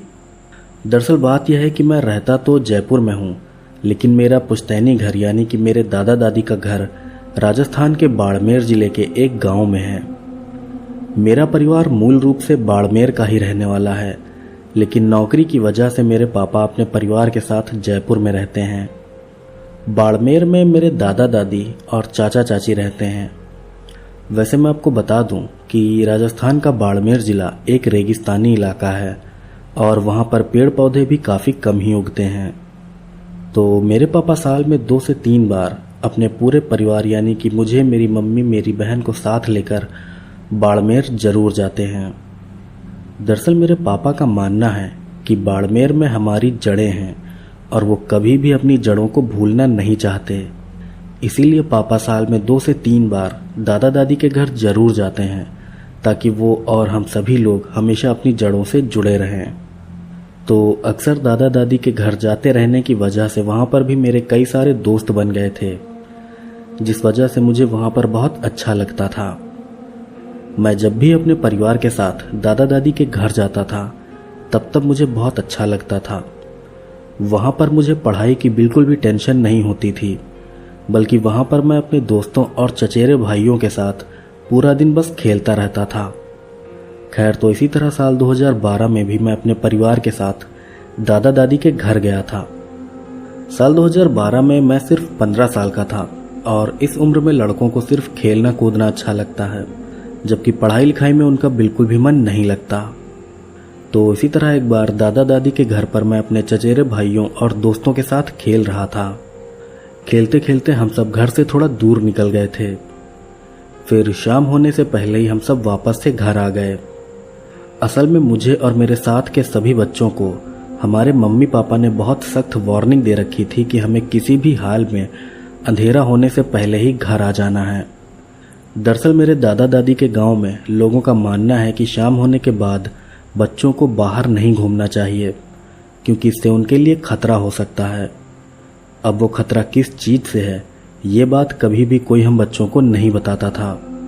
खैर फिर उस दिन भी खेलने के बाद हम लोग अंधेरा होने से पहले ही घर वापस आ गए और फिर रात को 8 बजे ही हम लोग खाना खाकर सोने के लिए लेट गए। गांव में लोग रात को बहुत जल्दी खाना खाकर सो जाते हैं, इसलिए मैं और मेरे परिवार के लोग भी रात को जल्दी ही खा पीकर सोने के लिए लेट गए थे। अब यहाँ पर मैं आपको एक और बात बता देना चाहूँगा। दरअसल बात यह है कि मेरे दादाजी का गांव एक रेगिस्तानी इलाके में है और वो पूरा गांव एक बिल्कुल खुली और सपाट जगह में बसा हुआ है। वहाँ पर चारों तरफ सिर्फ रेत ही रेत दिखाई देती है। हालांकि वहाँ पर कुछ एक पेड़ पौधे भी हैं, लेकिन वो बहुत ही कम है। इसके अलावा गांव होने की वजह से वहाँ पर लाइट भी बहुत ही कम आती है, इसलिए गर्मी से राहत पाने के लिए हम लोग अक्सर रात को घर के बाहर आंगन में ही सो जाते थे। तो उस रात भी मैं और मेरे दोनों चचेरे भाई घर के बाहर आंगन में सोए हुए थे, जबकि हमारे मम्मी पापा घर के अंदर सो रहे थे। मैं आपको बता दूं कि मेरे चाचा चाची के 2 लड़के हैं जिनके नाम जगदीश और पवन हैं। उन दोनों में से जगदीश मुझसे 3 साल बड़ा था, जबकि पवन लगभग मेरी ही उम्र का था। खैर, तो उस रात हम लोग घर के आंगन में सो रहे थे। उस रात मैं और पवन एक ही चारपाई पर लेटे थे, जबकि जगदीश एक दूसरी चारपाई पर अलग सो रहा था। हम सभी आराम से चारपाई पर सो रहे थे कि तभी अचानक आधी रात को एक अजीब आवाज से मेरी नींद खुल जाती है। फिर नींद खुलते ही वो आवाज मुझे बिल्कुल साफ साफ सुनाई देने लगती है।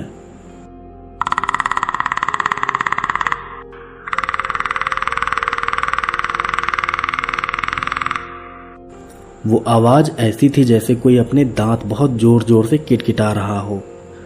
मैंने वैसी आवाज पहले कभी नहीं सुनी थी। उस आवाज को सुनकर मैं बहुत हैरान रह गया था।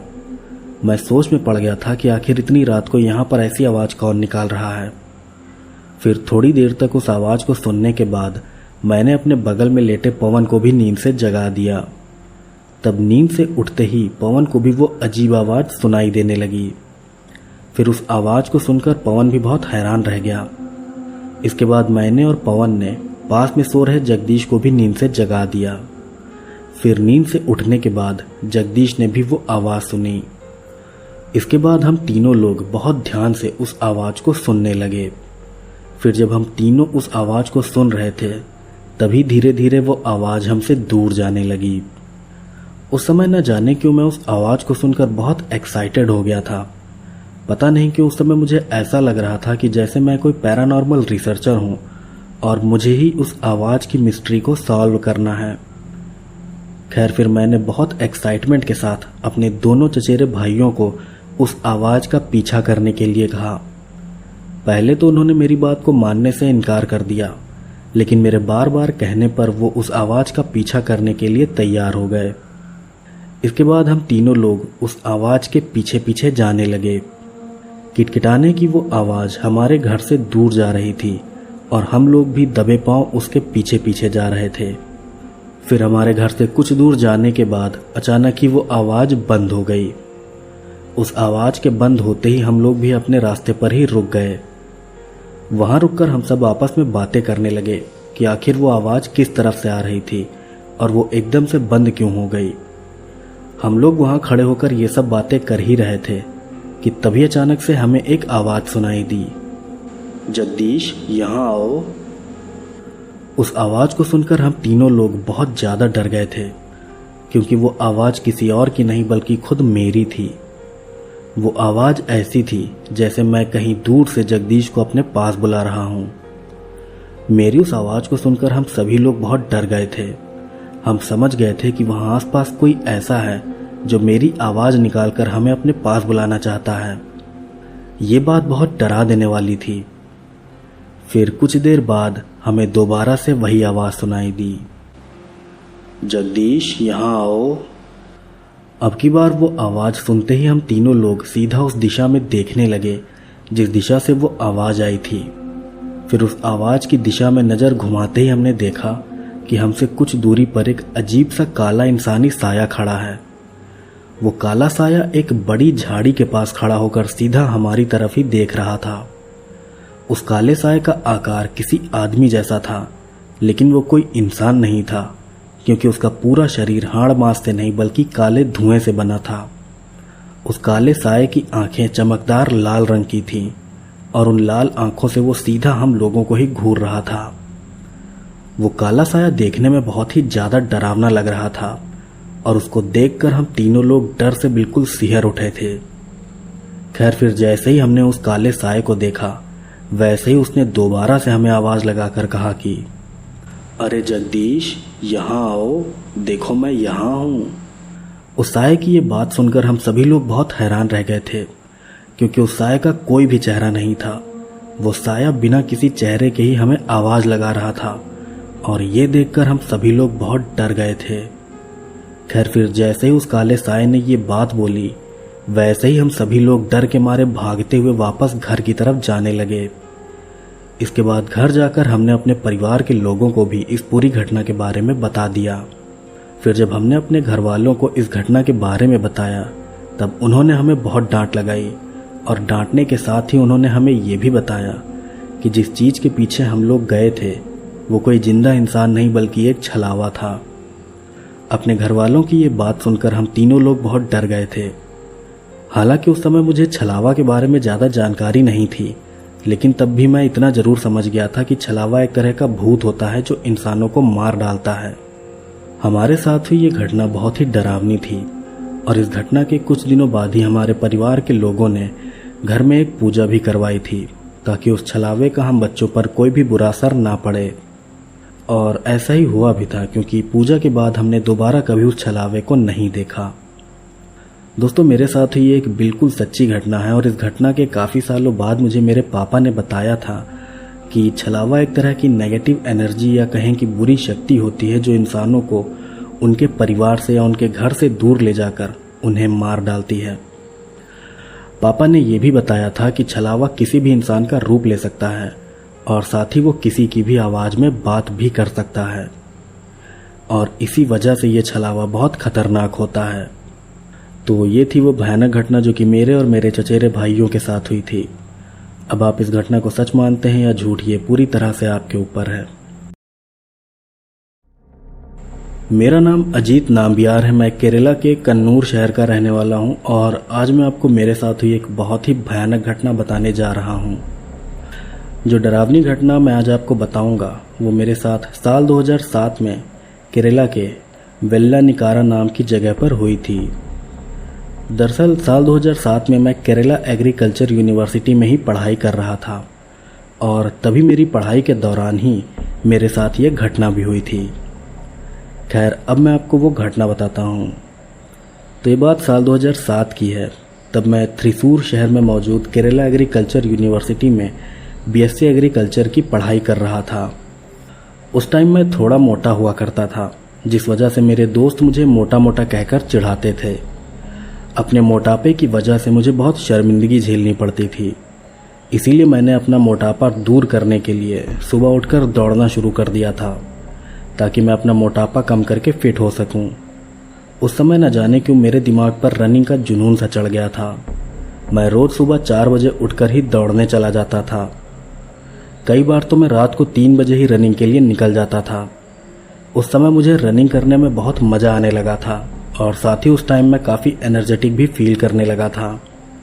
मैं रनिंग के लिए नॉर्मली अपने हॉस्टल से ज़्यादा दूर नहीं जाता था, लेकिन एक बार जब रात को 3:30 बजे मेरी नींद खुल गई, तब मैं दौड़ते हुए अपने हॉस्टल से थोड़ा ज़्यादा दूर निकल गया था। दरअसल उस समय मेरा नियम था कि मैं सुबह सूरज निकलने से पहले उठता था, और उठकर तब तक दौड़ लगाता था जब तक आसमान में सूरज चमकने नहीं लगता था। तो घटना वाली रात मैं सुबह 3:30 बजे ही उठ गया था। फिर उठने के बाद मैं दौड़ लगाने निकल गया। उस दिन मैं दौड़ते हुए अपने हॉस्टल से थोड़ा ज़्यादा दूर निकल गया था, क्योंकि मुझे पता था कि मैं जल्दी उठ गया हूँ और अभी सूरज निकलने में काफ़ी समय बाकी है। खैर, फिर जब मैं दौड़ते हुए अपने हॉस्टल से काफ़ी दूर निकल गया, तभी मुझे रास्ते में एक आदमी दिखाई दिया। वो आदमी सड़क किनारे लगे एक पेड़ के पास खड़ा होकर सीधा मेरी तरफ ही देख रहा था। उस आदमी को देखकर पहले तो मुझे लगा कि शायद वो भी मॉर्निंग वॉक के लिए आया है, लेकिन फिर जब मैं रनिंग करते हुए उसके थोड़ा नज़दीक पहुंचा, तब उसे नज़दीक से देखकर मैं समझ गया कि इस आदमी के साथ कुछ तो गड़बड़ जरूर है। दरअसल हुआ ये कि जब मैं रनिंग करते हुए उस आदमी के थोड़ा नज़दीक पहुंचा, तब मैंने देखा कि उस आदमी की आंखें बिल्कुल सफ़ेद हैं, और साथ ही उसकी लंबाई भी बहुत ज़्यादा है। वो आदमी कम से कम 7 फुट लंबा था, और साथ ही वो बहुत ही ज़्यादा पतला भी था। वो आदमी दिखने में बहुत डरावना लग रहा था, और उसे देखते ही मैं समझ गया था कि अब मुझे यहाँ से निकल जाना चाहिए। खैर, फिर उस आदमी को देखकर मैं वहाँ से वापस मुड़ गया और फिर से दौड़ लगाते हुए अपने हॉस्टल की तरफ जाने लगा। लेकिन अब की बार जैसे ही मैंने हॉस्टल की तरफ दौड़ना शुरू किया, वैसे ही वो भयानक आदमी भी मेरे पीछे पीछे भागने लगा। वो आदमी बहुत ही अजीब तरीके से भागते हुए मेरा पीछा कर रहा था। खैर, इसके बाद मैं अपनी पूरी ताकत लगाकर वहाँ से भागा। फिर कुछ दूर भागने के बाद जब मैंने अपने पीछे पलटकर देखा, तब मुझे पता चला कि अब वो आदमी मेरे पीछे नहीं है, बल्कि वो गायब हो चुका है। ये देखकर मुझे बहुत राहत मिली। फिर कुछ ही देर में मैं अपने हॉस्टल पहुंच गया। बाद में मैंने इस घटना के बारे में अपने दोस्तों को बताया, लेकिन उन्होंने मेरी बात का भरोसा ही नहीं किया। उन्हें लग रहा था कि मैं झूठ बोल रहा हूँ और मेरे साथ ऐसी कोई भी घटना नहीं हुई है। अब कोई मेरी बात का भरोसा करे या ना करे, लेकिन मैं तो जानता हूँ कि उस दिन मैंने क्या देखा था। इस घटना के बाद मैं कई दिनों तक सुबह रनिंग करने नहीं गया था। हालांकि कुछ दिनों बाद मैं फिर से रनिंग के लिए जाने लगा था, लेकिन अब मैं सुबह सूरज निकलने के बाद ही रनिंग के लिए जाता था। वैसे मैं आपको बता दूं कि पहले मैं भूत प्रेत जैसी चीज़ों पर बिल्कुल भी भरोसा नहीं करता था, लेकिन अपने साथ हुई इस घटना के बाद अब मुझे समझ आ गया है कि इस दुनिया में इंसानों के साथ साथ कुछ और ऐसी चीज़ें रहती हैं जिनके बारे में हम इंसान कुछ भी नहीं जानते हैं। मेरा नाम नारायण वर्मा है। मैं उत्तराखंड के देहरादून शहर का रहने वाला हूं और आज मैं आपको मेरे परिवार के साथ हुई एक बहुत ही भयानक और अजीब घटना बताने वाला हूं। जो घटना मैं आज आप लोगों को बताने वाला हूं वो डरावनी होने के साथ साथ बहुत ही ज़्यादा अविश्वसनीय भी है। ये घटना साल 2001 में हुई थी और उस समय मैं सिर्फ 8 साल का था। तो घटना यह है कि साल 2001 में बीमारी की वजह से मेरे दादाजी की डेथ हो गई थी। और जैसा कि आप लोगों को पता होगा कि हिंदू रीति रिवाजों के हिसाब से जिस घर में किसी शख्स की मौत होती है उस घर में कई दिनों तक चूल्हा नहीं जलता है, मतलब उस घर में खाना नहीं बनता है। दरअसल बात यह है कि दादाजी मेरे मम्मी पापा के साथ हमारे घर में रहते थे, इसलिए उनकी मौत के बाद हमारे घर में खाना बनना बंद हो गया था। दादाजी की डेथ के बाद मेरी चाची के घर में खाना बनता था और हम सब लोग वहीं पर खाना खाते थे। ये काम दादाजी की 13वीं तक चलना था और उनकी 13वीं के बाद फिर से हमारे घर में खाना बनना शुरू हो जाता। खैर, ये थोड़ी सी डिटेल थी जो मैंने आपको बताई है और अब मैं आपको वो भयानक घटना बताता हूँ जो हमारे साथ हुई थी। तो जिस दिन मेरे दादाजी की डेथ हुई थी उसी दिन उनका अंतिम संस्कार भी कर दिया गया था। उनके अंतिम संस्कार के बाद से ही मेरे घर में खाना बनना बंद हो गया था, इसलिए मैं और मेरा परिवार मेरे चाचा जी के घर पर ही खाना खाते थे। तो घटना वाले दिन भी मैं और मेरा पूरा परिवार मेरे चाचा जी के घर पर रात का खाना खा रहा था। उस समय रात के 9 बज रहे थे और हम सभी लोग खाना खाने में लगे थे। फिर तभी अचानक से कोई मेरे चाचा के घर का मेन दरवाजा खटखटाता है। खटखटाने की उस आवाज़ को सुनकर मेरी चाची दरवाज़ा खोलने चली जाती हैं और फिर जैसे ही वो दरवाज़ा खोलती हैं वैसे ही वो डर के मारे चीख पड़ती हैं। चाची की चीख सुनकर मेरे परिवार के बाकी लोग भी भागते हुए दरवाजे के पास जाते हैं, लेकिन दरवाजे के पास जाते ही वो सारे लोग भी बहुत ज़्यादा डर जाते हैं। फिर कुछ ही सेकंड्स में मेरे परिवार के सारे लोग घर के पीछे के दरवाजे से बाहर भागने लगते हैं। उस समय मेरे चाचा के घर में अचानक ही बहुत ज़्यादा चीख पुकार मच गई थी।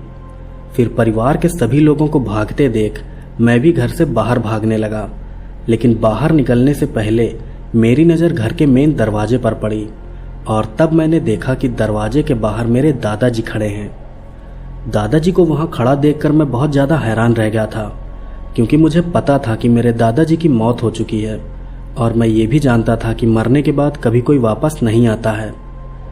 यही वजह थी कि दादाजी को वहाँ देखकर मैं हैरान होने के साथ साथ बहुत ज़्यादा डर भी गया था।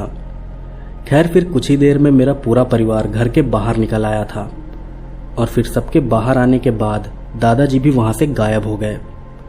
इस घटना से मेरे परिवार के साथ साथ हमारे आस पड़ोस के लोग भी बहुत ज़्यादा डर गए थे। ये घटना क्या थी और ये क्यों हुई थी, ये आज तक कोई भी समझ नहीं पाया है।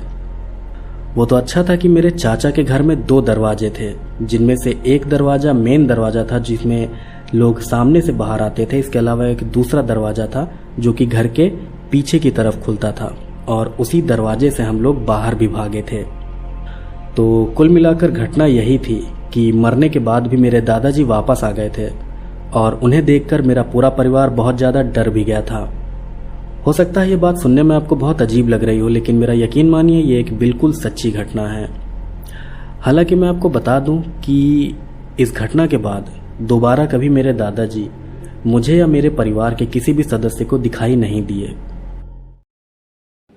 तो मिसिंग 411 की सबसे पहली घटना जो मैं आपको बताने वाला हूँ वो अमेरिका के मिशिगन स्टेट के मिडलैंड शहर में हुई थी। यह घटना साल 1993 में दो भाई बहन के साथ हुई थी, जिनमें से भाई का नाम डेविड था जो कि 9 साल का था और बहन का नाम सूजन था जो कि 7 साल की थी। मैं आपको बता दूं कि ये दोनों भाई बहन यानी कि डेविड और सूजन मिशिगन के मिडलैंड शहर में रहते थे और उसी जगह पर ही उनके साथ ये भयानक घटना हुई भी थी। खैर, अब मैं आपको वो पूरी घटना डिटेल से बताता हूँ। तो ये बात साल 1993 की है। तब एक बार शाम को 5 बजे डेविड और सूजन अपने घर के पीछे बने एक छोटे से मैदान में खेल रहे थे। दरअसल डेविड और सूजन के घर के पिछले हिस्से में एक खुली जगह थी जो किसी छोटे प्लेग्राउंड या छोटे मैदान जैसी थी और उस छोटे मैदान से सटा हुआ ही एक घना जंगल भी था जो कि कई एकड़ के एरिया में फैला हुआ था। वैसे मैं आपको बता दूं कि मिशिगन स्टेट का मिडलैंड शहर जंगली एरिया के पास बसा हुआ है और उस शहर के घरों के आसपास जंगल का होना बहुत ही नॉर्मल बात है। खैर, तो डेविड और सूजन अपने घर के पीछे बने मैदान में अक्सर ही खेला करते थे। हालांकि वो दोनों कभी भी उस मैदान के पास वाले जंगल में नहीं जाते थे क्योंकि उनके मम्मी पापा ने उन्हें वहां जाने से सख्त मना कर रखा था। तो इसी तरह एक बार शाम को 5 बजे डेविड और सूजन अपने घर के पीछे वाले मैदान में खेल रहे थे। वो दोनों एक छोटी बॉल से खेल रहे थे और खेल खेल में अचानक से उनकी बॉल पास वाले जंगल में चली जाती है। फिर बॉल के जंगल में जाने के बाद वो दोनों भाई बहन आपस में बहस करने लगते हैं कि आखिर जंगल से बॉल वापस लाने कौन जाएगा। फिर थोड़ी देर बहस करने के बाद डेविड बॉल वापस लाने जंगल की तरफ जाने लगता है, लेकिन जब तक डेविड जंगल के अंदर जाता उससे पहले ही उसकी बॉल अपने आप ही जंगल से वापस उसके पास आ जाती है। वो बॉल अपने आप ही उछलकर जंगल के अंदर से डेविड के पैरों के पास आकर गिरती है और ये देखकर डेविड और सूजन दोनों बहुत हैरान रह जाते हैं। इसके बाद वो दोनों बहुत ही हैरानी के साथ जंगल के उस हिस्से की तरफ देखने लगते हैं जिस तरफ से बॉल आई थी। फिर जंगल की तरफ नजर घुमाते ही वो दोनों भाई बहन देखते हैं कि एक बहुत ही अजीब सा जीव जंगल के अंदर से सीधा उन दोनों को ही देख रहा है। जंगल में खड़ा वो जीव बहुत ही ज्यादा लंबा था और वो एक पेड़ के पीछे खड़ा होकर सीधा उन दोनों भाई बहनों को ही घूर रहा था। लंबे होने के साथ साथ उस जीव का चेहरा भी बहुत ही ज्यादा अजीब और डरावना था। उस जीव की आंखें बहुत बड़ी बड़ी थी और साथ ही उसका चेहरा भी बिल्कुल किसी शैतान जैसा लग रहा था। वो जीव दिखने में किसी भी तरह से इंसान नहीं लग रहा था, लेकिन इसके बावजूद उन दोनों भाई बहनों को लग रहा था कि शायद वो जीव उनके पापा हैं जो किसी तरह का डरावना मास्क लगाकर उनके साथ मजाक कर रहे हैं। दरअसल डेविड और सूजन के पापा अक्सर ही उन दोनों को डराकर उनसे मजाक या प्रैंक किया करते थे, इसीलिए उन दोनों को लग रहा था कि शायद वो जीव भी उनके पापा ही हैं जो किसी तरह का मास्क लगाकर पेड़ के ऊपर चढ़कर उनके साथ मजाक कर रहे हैं। यही सोचकर डेविड और सूजन उस जीव के पास जाने लगते हैं। वो दोनों भाई बहन पापा पापा की आवाज लगाते हुए उस जीव के पास जाने लगते हैं, लेकिन जैसे ही वो दोनों उस जीव के थोड़ा नजदीक पहुंचते हैं वैसे ही वो जीव एक झटके से गायब होकर उनसे 10 मीटर दूर जंगल के और भी अंदर चला जाता है। वो जीव एक झटके में ही 10 मीटर की दूरी तय करके जंगल के और भी अंदर चला गया था और ये देखकर वो दोनों भाई बहन बहुत ज्यादा हैरान रह जाते हैं। लेकिन इसके बावजूद वो दोनों सोचते हैं कि शायद उनके पापा किसी तरह की मैजिक ट्रिक करके उनसे खेल रहे हैं। यही सोचकर वो दोनों भाई बहन दोबारा से उस जीव के नजदीक जाने लगते हैं। वो जीव भी जंगल के अंदर एक पेड़ के पीछे से उन दोनों बच्चों को अपनी तरफ आता हुआ देख रहा होता है, लेकिन दोबारा जैसे ही वो दोनों बच्चे उस जीव के थोड़ा नजदीक पहुंचते हैं वैसे ही वो जीव फिर से गायब होकर जंगल में 10 मीटर और भी अंदर चला जाता है। इसके बाद वो जीव इसी तरह से बार बार गायब होकर जंगल के और भी अंदर जाता रहता है और वो दोनों भाई बहन भी उस जीव को अपना पापा समझकर उसके पीछे पीछे जाते हुए जंगल के काफी अंदर चले जाते हैं। फिर जंगल के काफी अंदर जाने के बाद डेविड को एहसास होता है कि शायद वो अपने घर से काफी दूर निकल गया है। यही सोचकर जब डेविड पीछे पलटकर अपने घर की तरफ देखता है तब उसे पता चलता है कि वो सच में अपने घर से काफी दूर निकल गया है, बल्कि अब वो अपने घर से इतना ज्यादा दूर निकल गया है कि अब तो उसे अपना घर दिखाई ही नहीं दे रहा है। उस समय तक शाम होने लगी थी और हल्का हल्का अंधेरा होना भी शुरू हो गया था। अब डेविड के चारों तरफ घना जंगल और सामने एक अजीब सा भयानक जीव था। और ये सारी बात किसी भी तरह से नॉर्मल नहीं थी। फिर जैसे ही ये बात डेविड के दिमाग में आई, वैसे ही वो समझ गया कि उसके सामने खड़ा वो जीव उसके पापा नहीं है और साथ ही वो अपने घर से दूर जाकर बहुत बड़ी गलती भी कर रहा है। ये सारी बातें समझ में आते ही डेविड ने सूजन से कहा कि सूजन, जल्दी से वापस चलो, हमें तुरंत घर लौटना होगा। डेविड के इतना बोलने के बाद सूजन ने कहा कि हम अभी घर क्यों जाएं? अभी तो पापा हमारे साथ खेल रहे हैं। पापा के साथ खेलने के बाद हम सब साथ में घर चलते हैं। सूजन की इस बात पर डेविड ने चिल्लाते हुए कहा कि वो हमारे पापा नहीं है, इसलिए अभी मेरे साथ घर चलो। इतना बोलकर डेविड ने सूजन का हाथ पकड़ लिया और फिर उसे साथ लेकर वो बहुत तेजी से भागता हुआ सीधा अपने घर की तरफ जाने लगा। जंगल के अंदर होने के बावजूद डेविड को अंदाजा था कि उसका घर किस दिशा में है और उसी दिशा में वो अपनी बहन को साथ लेकर पूरी ताकत से भाग रहा था। फिर कुछ देर भागने के बाद डेविड और सूजन दोनों अपने घर के पास आ गए। इसके बाद जैसे ही वो दोनों अपने घर के अंदर गए, वैसे ही उन्होंने देखा कि उनके पापा सोफे पर बैठकर टीवी देख रहे हैं। ये देखकर सूजन ने अपने पापा से कहा कि अरे पापा, आप तो हम लोगों से भी पहले घर पहुंच गए, ये आपने कैसे किया? सूजन के इतना बोलने पर उसके पापा ने कहा कि क्या मतलब मैं तुमसे पहले घर आ गया? मैं तो काफी देर से यहीं पर बैठा हूं। अपने पापा की इस बात पर सूजन ने कहा कि अगर आप काफी देर से घर में हैं तो आखिर घर के पीछे वाले जंगल में वो कौन था जो हमारे साथ खेल रहा था? सूजन की ये बात सुनते ही उसके पापा एकदम से हैरान रह गए। फिर डेविड ने अपने पापा को भी जंगल में मिले उस भयानक जीव के बारे में बता दिया। उस जीव के बारे में जानकर डेविड के पापा बहुत ज्यादा डर गए थे।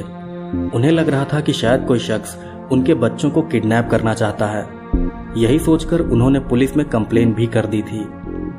डेविड और सूजन के पापा को लग रहा था कि कोई बुरा इंसान उनके बच्चों को किडनैप करना चाहता है, लेकिन उन्हें यह अंदाजा नहीं था कि उनके बच्चों को जंगल में ले जाने वाला कोई इंसान नहीं बल्कि एक पैरानॉर्मल एंटिटी थी। डेविड और सूजन ने अपने पापा को उस जीव के बारे में पूरी बात बताई थी। उन्होंने ये भी बताया था कि कैसे वो जीव एक जगह से गायब होकर तुरंत ही दूसरी जगह पहुंच जाता था। डेविड और सूजन ने बताया था कि उन्हें जंगल के अंदर ले जाने वाला जीव कोई इंसान नहीं बल्कि शैतान जैसा लग रहा था, लेकिन उन दोनों की इस बात पर उनके पापा को भरोसा नहीं हो रहा था। खैर, इस घटना के कई सालों बाद डेविड पोलाइडस ने खुद डेविड और सूजन से बात करके उनसे इस घटना की पूरी जानकारी ली थी। इस घटना के बारे में जानकर डेविड पोलाइडस समझ गए थे कि अमेरिका के जंगलों में कुछ ऐसी चीजें जरूर हैं जो इंसानों के लिए खतरा हैं और जिनके बारे में खुद इंसानों को भी कोई जानकारी नहीं है। इस घटना में डेविड और सूजन का सामना जिस भयानक जीव से हुआ था, उसके बारे में डेविड पोलाइडस को भी कोई जानकारी नहीं है। मेरा नाम जॉन है। मैं अमेरिका के टेनेसी स्टेट का रहने वाला हूं और आज मैं आपको मेरे साथ हुई एक बहुत ही ज़्यादा अजीब और रहस्यमय घटना बताने जा रहा हूं। यह घटना मेरे साथ साल 1992 में हुई थी और उस समय मैं स्मोकी माउंटेन नेशनल पार्क में पार्क रेंजर की जॉब कर रहा था। मैं कई सालों से उस नेशनल पार्क में पार्क रेंजर की जॉब कर रहा था और अपनी पार्क रेंजर की नौकरी के दौरान मेरे साथ कभी भी कोई भी अजीबोगरीब घटना नहीं हुई थी। लेकिन फिर साल 1992 में मेरी ड्यूटी के दौरान ही मेरे साथ एक ऐसी अजीब घटना हुई जिसके बाद मैं पैरानॉर्मल और सुपर नेचुरल चीज़ों पर विश्वास करने लगा। वरना इस घटना से पहले मैं इन चीज़ों पर यानी कि पैरानॉर्मल या सुपर नेचुरल चीज़ों पर बिल्कुल भी विश्वास नहीं करता था। खैर, अब मैं आपको वो घटना बताता हूँ। तो ये बात साल 1992 के मई महीने की है। तब एक बार मैं अकेले ही स्मोकी माउंटेन नेशनल पार्क में पेट्रोलिंग के लिए गया था। उस समय मेरी आदत थी कि मैं अकेले ही नेशनल पार्क के किसी भी हिस्से में देखरेख के लिए चला जाया करता था। तो उस रोज भी दोपहर के समय मैं नेशनल पार्क की देखरेख के लिए टहल रहा था। असल में उस रोज मैं पैदल ही उस नेशनल पार्क के कैंपिंग स्पॉट के पास गया था। मैं बस ये देखना चाहता था कि उस कैंपिंग स्पॉट पर लोगों ने कूड़ा करकट ना फैलाया हो। बस इतना ही देखकर मैं वहां से वापस आने वाला था। तो कैंपिंग स्पॉट के पास जाकर मैंने वहां थोड़ी देखरेख की और जब मुझे वहां पर कोई भी गड़बड़ नहीं मिली तब मैं वापस वहां से अपने ऑफिस की तरफ जाने लगा। यहाँ पर एक बात मैं आपको बता दूं कि कैंपिंग स्पॉट से मेरे ऑफिस की दूरी लगभग 4 किलोमीटर है और इस 4 किलोमीटर के पूरे रास्ते में घना जंगल फैला हुआ है। इसीलिए अपने ऑफिस तक जाने के लिए मुझे इस जंगल से होकर गुजरना था। वैसे ये मेरे लिए कोई नई बात नहीं थी, क्योंकि मैं अक्सर ही उस रास्ते से आता जाता रहता था। इसीलिए मुझे उस रास्ते से आने जाने में कोई दिक्कत नहीं थी। खैर, फिर मैं उस जंगल से घिरे रास्ते पर चलते हुए अपने ऑफिस की तरफ जाने लगा। फिर उस रास्ते पर थोड़ा आगे बढ़ते ही मुझे बहुत तेज प्यास लगने लगी। तब प्यास लगने पर मैं एक बड़े से पेड़ के नीचे बैठ गया और अपनी पानी की बोतल निकालकर पानी पीने लगा।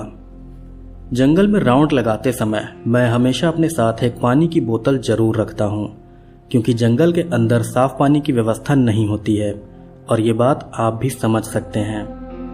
खैर, फिर जब मैं उस पेड़ के नीचे बैठकर पानी पी रहा था, तभी मैंने महसूस किया कि अचानक से वहां पर बिल्कुल सन्नाटा हो गया है। उस समय वहां पर ना तो कीड़ों की आवाज आ रही थी और ना ही पेड़ के पत्तों के हिलने की। मतलब उस जगह पर अचानक ही इतना ज्यादा सन्नाटा हो गया था कि उस समय मुझे अपनी सांसों की आवाज तक सुनाई दे रही थी। ये बात किसी भी तरह से नॉर्मल नहीं थी और इससे मैं बहुत ही ज्यादा हैरान भी रह गया था। मैंने कई लोगों से सुन रखा था कि जंगल में अचानक से सन्नाटा होने का मतलब होता है कि कोई खतरनाक जंगली जानवर आपके आसपास मौजूद है। उस समय भी मुझे यही लगा था कि शायद कोई जंगली जानवर मेरे आसपास आ गया है। हालांकि स्मोकी माउंटेन नेशनल पार्क में काले भालू और बॉबकैट के अलावा कोई और खतरनाक जानवर नहीं पाया जाता है। यही वजह थी कि मैं उस सन्नाटे से ज्यादा डर नहीं रहा था, क्योंकि मैं जानता था कि काले भालू और बॉबकैट को मैं अपनी पिस्टल से गोली चलाकर आसानी से डराकर भगा दूंगा। फिर यही सब सोचकर मैं वापस से अपने ऑफिस की तरफ जाने लगा। लेकिन अब की बार जैसे ही मैंने अपने कदम ऑफिस की तरफ जाने वाले रास्ते पर बढ़ाए, ठीक वैसे ही मैंने देखा कि मेरा जो पैर आगे की तरफ था वो अचानक से गायब हो गया है। ये देखकर मैं बिल्कुल सन्न रह गया था। मुझे समझ ही नहीं आ रहा था कि आखिर ये हो क्या रहा है। अपने पैर को इस तरह से गायब होता देखकर पहले तो मुझे लगा कि शायद मुझे किसी तरह का भ्रम हुआ है, लेकिन इसके बाद जैसे ही मैंने अपना पैर वापस खींचा, वैसे ही मुझे अपना पैर फिर से दिखाई देने लगा। इस घटना से मैं बहुत ज्यादा हैरान था। मुझे समझ नहीं आ रहा था कि आखिर मेरा पैर गायब होकर वापस कैसे आ गया। खैर, इसके बाद मैंने अपना दाहिना हाथ आगे बढ़ाया और अब की बार मेरा हाथ भी गायब हो गया। फिर गायब होते ही मैंने अपने हाथ को तुरंत ही वापस खींच लिया और वापस खींचते ही मुझे मेरा हाथ फिर से दिखाई देने लगा। ये सब देखकर मैं बहुत डर गया था। मुझे समझ ही नहीं आ रहा था कि आखिर ये सब हो क्या रहा है। फिर इसके बाद मैंने अपने हाथ और पैर कई बार उस अदृश्य दरवाजे के पार किए और हर बार मेरे हाथ पैर गायब हो जाते थे और वापस आ जाते थे। उस समय काफी दिमाग लगाने के बाद मैं इसी नतीजे पर पहुंचा था कि मेरे सामने एक अदृश्य पोर्टल या दरवाजा खुला हुआ है जो हमारी दुनिया को किसी दूसरी दुनिया से जोड़ता है। यहाँ पर एक और बात मैं आपको बता दूं कि जब मैं उस अदृश्य पोर्टल में अपना हाथ या पैर डालता था, तब मेरे गायब हुए हाथ पैर में एक अजीब सी सनसनाहट भी होती थी। एक बार तो मेरे दिमाग में आया कि मैं अपना सर उस पोर्टल में डालकर देखूं कि आखिर उस पोर्टल के दूसरी तरफ क्या है, लेकिन न जाने क्यों ऐसा करने में मुझे बहुत डर लग रहा था और इसी डर की वजह से मैंने उस पोर्टल में अपना सर नहीं डाला। खैर, जब मुझे उस पोर्टल के बारे में पता चला, तब मैं वापस से उसी पेड़ के नीचे बैठ गया जहां पर मैं पहले बैठा था। फिर उसी समय अचानक से मुझे ऐसा लगने लगा कि जैसे कोई मुझे घूर रहा है। इस समय तक भी जंगल में बिल्कुल सन्नाटा फैला हुआ था। फिर 15 मिनट तक बिल्कुल सन्नाटा रहने के बाद अचानक से जंगल की आवाज वापस आ गई। जंगल की आवाज वापस आते ही मैं दोबारा से उठकर अपने ऑफिस की तरफ जाने लगा और अब की बार मुझे रास्ते में कोई अदृश्य पोर्टल नहीं मिला और न ही मेरे हाथ पैर गायब हुए। इस घटना से मैं बहुत हैरान था, लेकिन हैरान होने के साथ साथ मैं बहुत ज्यादा डरा हुआ भी था। खैर, फिर ऑफिस जाते ही मैंने इस घटना के बारे में अपने साथ काम करने वाले बाकी रेंजर्स को भी बता दिया। पहले तो मेरे साथी रेंजर्स ने मेरी बात पर भरोसा नहीं किया। उन्हें लग रहा था कि मैं उनके साथ कोई मजाक कर रहा हूं, लेकिन जब मैंने बहुत ही सीरियस होकर उन्हें यह पूरी घटना बताई, तब वो समझ गए कि मैं मजाक नहीं कर रहा हूं, बल्कि सच में मेरे साथ ये घटना हुई है। अपने साथी रेंजर्स को यह घटना बताने के बाद मैंने अपने सीनियर्स को भी इस घटना के बारे में बता दिया। लेकिन बहुत ही हैरानी की बात थी कि मेरी बताई इस घटना के बारे में जानकर भी मेरे सीनियर्स को कोई हैरानी नहीं हुई। मुझे लगा था कि मेरे सीनियर्स मेरी बात पर भरोसा नहीं करेंगे, लेकिन उन्होंने मेरी बात पर न सिर्फ भरोसा किया बल्कि उन्होंने मुझसे ये भी कहा कि मैं जंगल में थोड़ा संभल कर जाऊं और साथ ही मैं दोबारा कभी भी अकेले जंगल में ना जाऊं। इन बातों के अलावा मेरे सीनियर्स ने मुझे इस घटना के बारे में किसी से भी ना बताने को कहा था। उन्होंने बहुत ही धमकी भरे लहजे में मुझसे ये बात कही थी और सच कहूँ तो उनकी इस धमकी से मैं बहुत ज़्यादा डर भी गया था और यही वजह थी कि मैंने कई सालों तक इस घटना के बारे में किसी को कुछ भी नहीं बताया था। इस घटना के बाद मैं जान गया था कि अमेरिका के जंगलों में कुछ ऐसी चीज़ें भी हैं जो लोगों को गायब कर रही हैं। यही वजह है कि जंगल से गायब होने वाले ज़्यादातर लोगों का कोई नामो निशान तक नहीं मिलता है। मेरा नाम होजे है। मैं अमेरिका के टेक्सास राज्य के मिशन नाम के शहर में रहता हूँ और मैं आपको बता दूँ कि मेरा घर टेक्सास की सबसे हॉन्टेड सड़क लाहोमा रोड के पास में है। लाहोमा रोड पर पैरानॉर्मल एक्टिविटी इतनी ज़्यादा होती है कि आज के समय में इस रोड को टेक्सास की सबसे हॉन्टेड रोड माना जाता है। वैसे तो मैंने इस रोड पर हुई कई पैरानॉर्मल घटनाओं के बारे में सुना था, लेकिन मैंने कभी नहीं सोचा था कि एक दिन मेरे साथ भी इसी रोड पर कोई पैरानॉर्मल घटना हो जाएगी। खैर, अब मैं आपको एक ऐसी भयानक घटना बताता हूँ जो कि खुद मेरे साथ लाहोमा रोड पर हुई थी। ये घटना मेरे साथ साल 2014 में लाहोमा रोड पर ही हुई थी। दरअसल मेरा घर लाहोमा रोड के पास में ही है और मैं कई सालों से वहीं पर रह रहा हूँ। मेरा उस सड़क से अक्सर ही आना जाना होता रहता है, लेकिन उस एक घटना से पहले मेरे साथ उस सड़क पर कभी कोई अजीब घटना नहीं हुई थी। हालांकि मैंने उस सड़क पर होने वाली घटनाओं के बारे में बहुत बार सुना था, लेकिन मुझे लगता था कि शायद वो सब लोगों के मन का भ्रम है। यही सोचकर मैंने कभी भी उन घटनाओं को सच नहीं माना था। लेकिन फिर जब मेरे साथ उसी सड़क पर एक भयानक घटना हुई, तब मैं समझ गया कि वो सड़क सच में हॉन्टेड है और वहाँ पर कुछ तो ऐसा है जो बिल्कुल भी नॉर्मल नहीं है। खैर, अब मैं आपको वो घटना बताता हूँ जो मेरे साथ लाहोमा रोड पर हुई थी। तो ये बात साल 2014 की है। तब एक बार मेरी वाइफ के बैंक अकाउंट में उसकी सैलरी आई थी। मैं आपको बता दूं कि मैं और मेरी वाइफ हम दोनों वर्किंग में हैं और हम दोनों ही अलग अलग कंपनी में जॉब भी करते हैं। तो ये बात साल 2014 की है। तब एक बार मेरी वाइफ की सैलरी आई थी, तो उस दिन सैलरी आने की खुशी में हमने रात को बाहर डिनर करने का प्लान बनाया था। फिर डिनर के टाइम पर मेरी वाइफ ने रेस्टोरेंट जाने से मना कर दिया और उसने मुझसे कहा कि मैं खाना पैक करा के घर ले आऊं।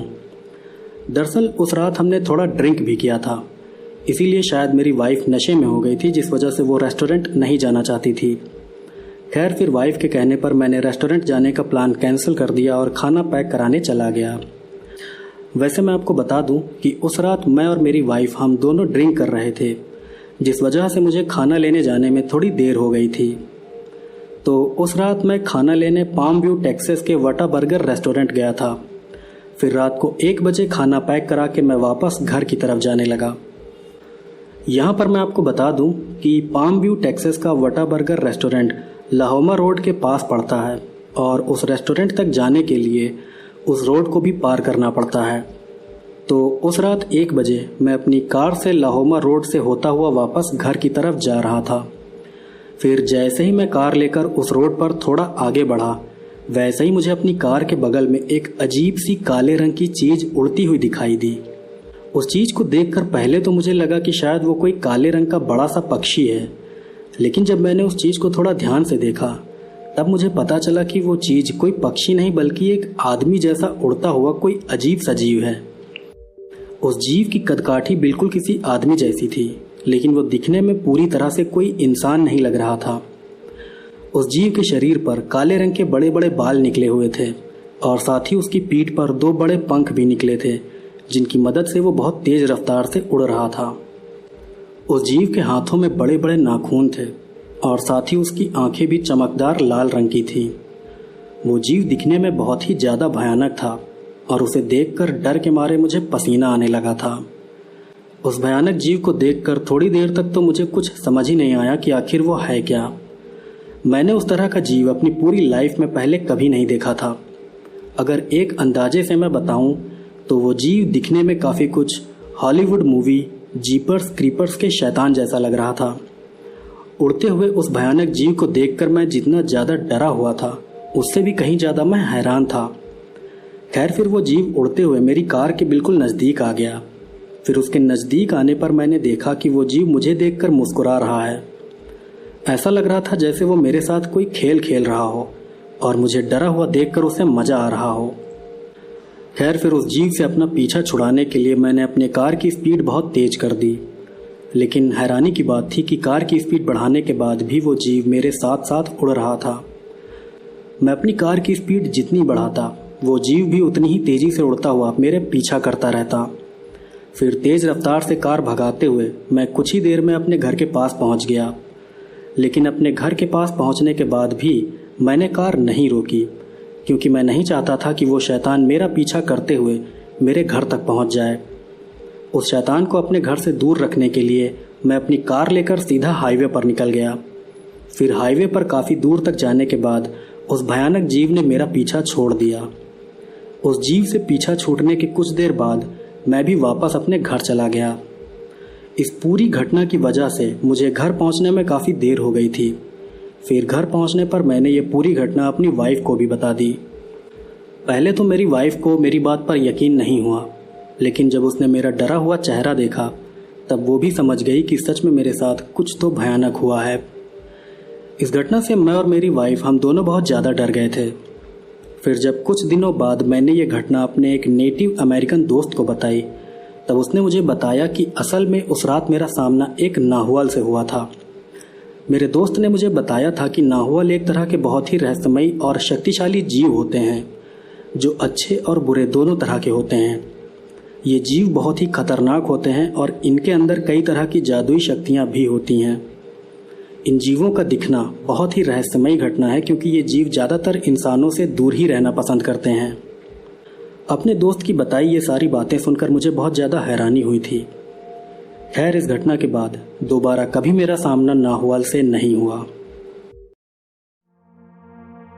मेरा नाम केविन है। मैं टेक्सास के मैकेलन शहर में रहता हूँ और आज मैं आपको मेरे साथ हुई एक बहुत ही अजीब और रहस्यमयी घटना बताने जा रहा हूँ। ये घटना मेरे साथ साल 2016 की एक रात को तब हुई थी जब मैं अपने एक दोस्त से मिलकर वापस अपने घर लौट रहा था। खैर अब मैं आपको वो पूरी घटना डिटेल से बताता हूँ।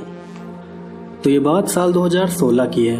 तब एक बार शाम को मैं अपने एक दोस्त के घर गया था। मेरे दोस्त का घर टेक्सास के मिशन शहर में है और उसके घर जाने के लिए मुझे लाहोमा रोड से होकर जाना पड़ता है। वैसे जिन्हें नहीं पता उन्हें मैं बता देना चाहूँगा कि टेक्सास की लाहोमा रोड पैरानॉर्मल एक्टिविटी के मामले में बहुत ही ज़्यादा बदनाम रोड है और यहाँ से गुजरने वाले कई लोगों के साथ कई तरह की अजीब घटनाएं भी हो चुकी हैं। हालांकि मैं भी उस रोड से अक्सर ही आता जाता रहता हूँ, लेकिन मेरे साथ कभी कोई अजीब घटना नहीं हुई थी, इसीलिए मैंने इन बातों पर कभी भी ना ही ध्यान दिया था और ना ही मैं इन चीज़ों पर विश्वास करता था। खैर घटना पर वापस आते हैं। तो साल 2016 में एक बार मैं अपने एक दोस्त के घर गया था। फिर दोस्त के घर जाकर मैंने उसके साथ कुछ समय बिताया और फिर रात को 11 बजे मैं वापस अपनी कार से अपने घर लौटने लगा। फिर जैसे ही मैं कार चलाते हुए लाहोमा रोड पर आया, वैसे ही मैंने देखा कि मेरी कार के बिल्कुल आगे एक अजीब सा काला धुआं उड़ रहा है। उस काले धुएं को देखते ही मैंने अपनी कार रोक दी थी। फिर कार रोककर मैं उस काले धुएं को बहुत ध्यान से देखने लगा। वो काला धुआं दिखने में बिल्कुल काले रंग के बादल जैसा लग रहा था और हैरानी की बात यह थी कि वो काला बादल हवा में उड़ते हुए सड़क के एक किनारे से दूसरे किनारे की तरफ जा रहा था। वो काला बादल सड़क से 3 फुट ऊपर हवा में मंडरा रहा था और फिर उड़ते उड़ते ही अचानक से वो गायब हो गया। उस काले बादल के अचानक गायब होने से मैं बहुत हैरान रह गया था। खैर फिर उस बादल के गायब होने के बाद मैं भी अपने घर चला गया। इस घटना से मुझे डर तो नहीं लगा था, लेकिन इससे मुझे हैरानी जरूर हुई थी कि आखिर वो बादल जैसी चीज क्या थी जो हवा में मंडराने के बाद अचानक से गायब हो गई थी। खैर इस घटना को जब मैंने एक ऑनलाइन प्लेटफॉर्म पर शेयर किया तब मुझे पता चला कि लाहोमा रोड से गुजरने वाले कई और लोगों के साथ भी बिल्कुल इसी तरह की घटनाएं हो चुकी हैं। इस घटना से एक बात तो साफ हो जाती है कि उस रोड पर कुछ तो ऐसा है जो बहुत ही रहस्यमयी है और जिसके बारे में किसी को भी ज़्यादा जानकारी नहीं है। मेरा नाम मोरेनो है। मैं टेक्सास का रहने वाला हूं और आज मैं आप सबको मेरे साथ हुई एक बहुत ही रहस्यमयी घटना बताने वाला हूं। सबसे पहले तो मैं आपको बता दूं कि मैं एक रिटायर्ड पुलिस ऑफिसर हूं और आज जो घटना मैं आपको बताऊंगा वो भी मेरे साथ मेरी पुलिस ऑफिसर की ड्यूटी के दौरान ही हुई थी। ये घटना मेरे साथ आज से 22 साल पहले टेक्सास की इंस्पिरेशन रोड पर टेक्सास और मैक्सिको के बॉर्डर से 5 किलोमीटर की दूरी पर हुई थी। खैर, अब मैं आपको वो घटना बताता हूँ। तो घटना कुछ इस तरह है कि आज से 22 साल पहले एक रात को मैं टेक्सास की इंस्पिरेशन रोड पर अपनी पुलिस कार से गश्त लगा रहा था। उस समय रात के 3 बज रहे थे और मैं अकेला ही वहाँ कार से गश्त लगा रहा था। फिर जब मैं मैक्सिको बॉर्डर से सिर्फ 5 किलोमीटर की दूरी पर था, तभी मेरी नज़र सड़क किनारे एक अजीब सी रोशनी पर पड़ी। मैं आपको बता दूं कि उस समय मैं जिस जगह पर गश्त लगा रहा था उस जगह पर सड़क के दोनों तरफ खेत खलिहान थे और जो चमकदार रोशनी मुझे दिखाई दी थी वो भी मुझे मक्के के एक खेत के पास दिखाई दी थी। वो रोशनी बहुत ही अजीब सी थी और वो रोशनी उस मक्के के खेत में लगे एक बड़े से पेड़ से निकल रही थी। उस रोशनी को देखने से ही लग रहा था कि वो अपने आप ही तेज होती जा रही है। फिर उस रोशनी को अच्छे से देखने के लिए मैं अपनी कार से बाहर निकल आया और कार से बाहर निकलकर मैं सीधा उसकी तरफ बढ़ने लगा। फिर जब मैं उस रोशनी के थोड़ा नज़दीक पहुंचा तब मैंने देखा कि वो रोशनी उस पेड़ की एक डाल के नीचे से निकल रही है। वो रोशनी दिखने में बहुत ही रहस्यमयी लग रही थी क्योंकि वो बिना किसी आग के ही चमक रही थी। उस रोशनी को देखकर मैं बहुत हैरान रह गया था। खैर, फिर मैंने तुरंत ही पुलिस हेडक्वार्टर में अपने एक साथी ऑफिसर को रेडियो पर कॉल कर दिया। कॉल करके मैंने अपने साथी ऑफिसर को भी उस रहस्यमयी रोशनी के बारे में बता दिया। फिर जैसे ही मैंने अपने साथी ऑफिसर को उस रहस्यमयी रोशनी के बारे में बताया, वैसे ही उसने मुझसे कहा कि हाँ, मुझे भी उस रहस्यमयी रोशनी के बारे में पता है, मैंने भी उसको कई बार देखा है। वो रोशनी साल में सिर्फ एक बार दिखाई देती है और जैसे ही कोई उसके नज़दीक जाता है वैसे ही वो गायब भी हो जाती है। अपने साथी ऑफिसर की ये बात सुनकर मुझे बहुत हैरानी हुई। उसकी बातों से मैं सोच में पड़ गया कि वो भी इस रोशनी को देख चुका है और वो इसके नज़दीक भी जा चुका है। खैर, फिर अपने साथी की बात सुनकर मैं भी उस रोशनी के नज़दीक जाने लगा और फिर जैसे ही मैं उस रोशनी से कुछ फुट की दूरी पर पहुंचा वैसे ही वो गायब हो गई। ये देखकर मैं बिल्कुल हैरान रह गया।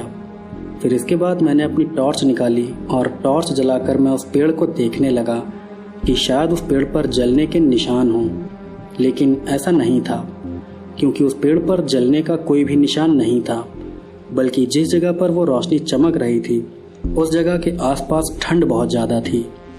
मैंने उस पेड़ को छू कर भी देखा था जिस पेड़ पर वो रोशनी चमक रही थी और मेरा यकीन मानिए वो पेड़ भी बिल्कुल बर्फ़ जैसा ठंडा था।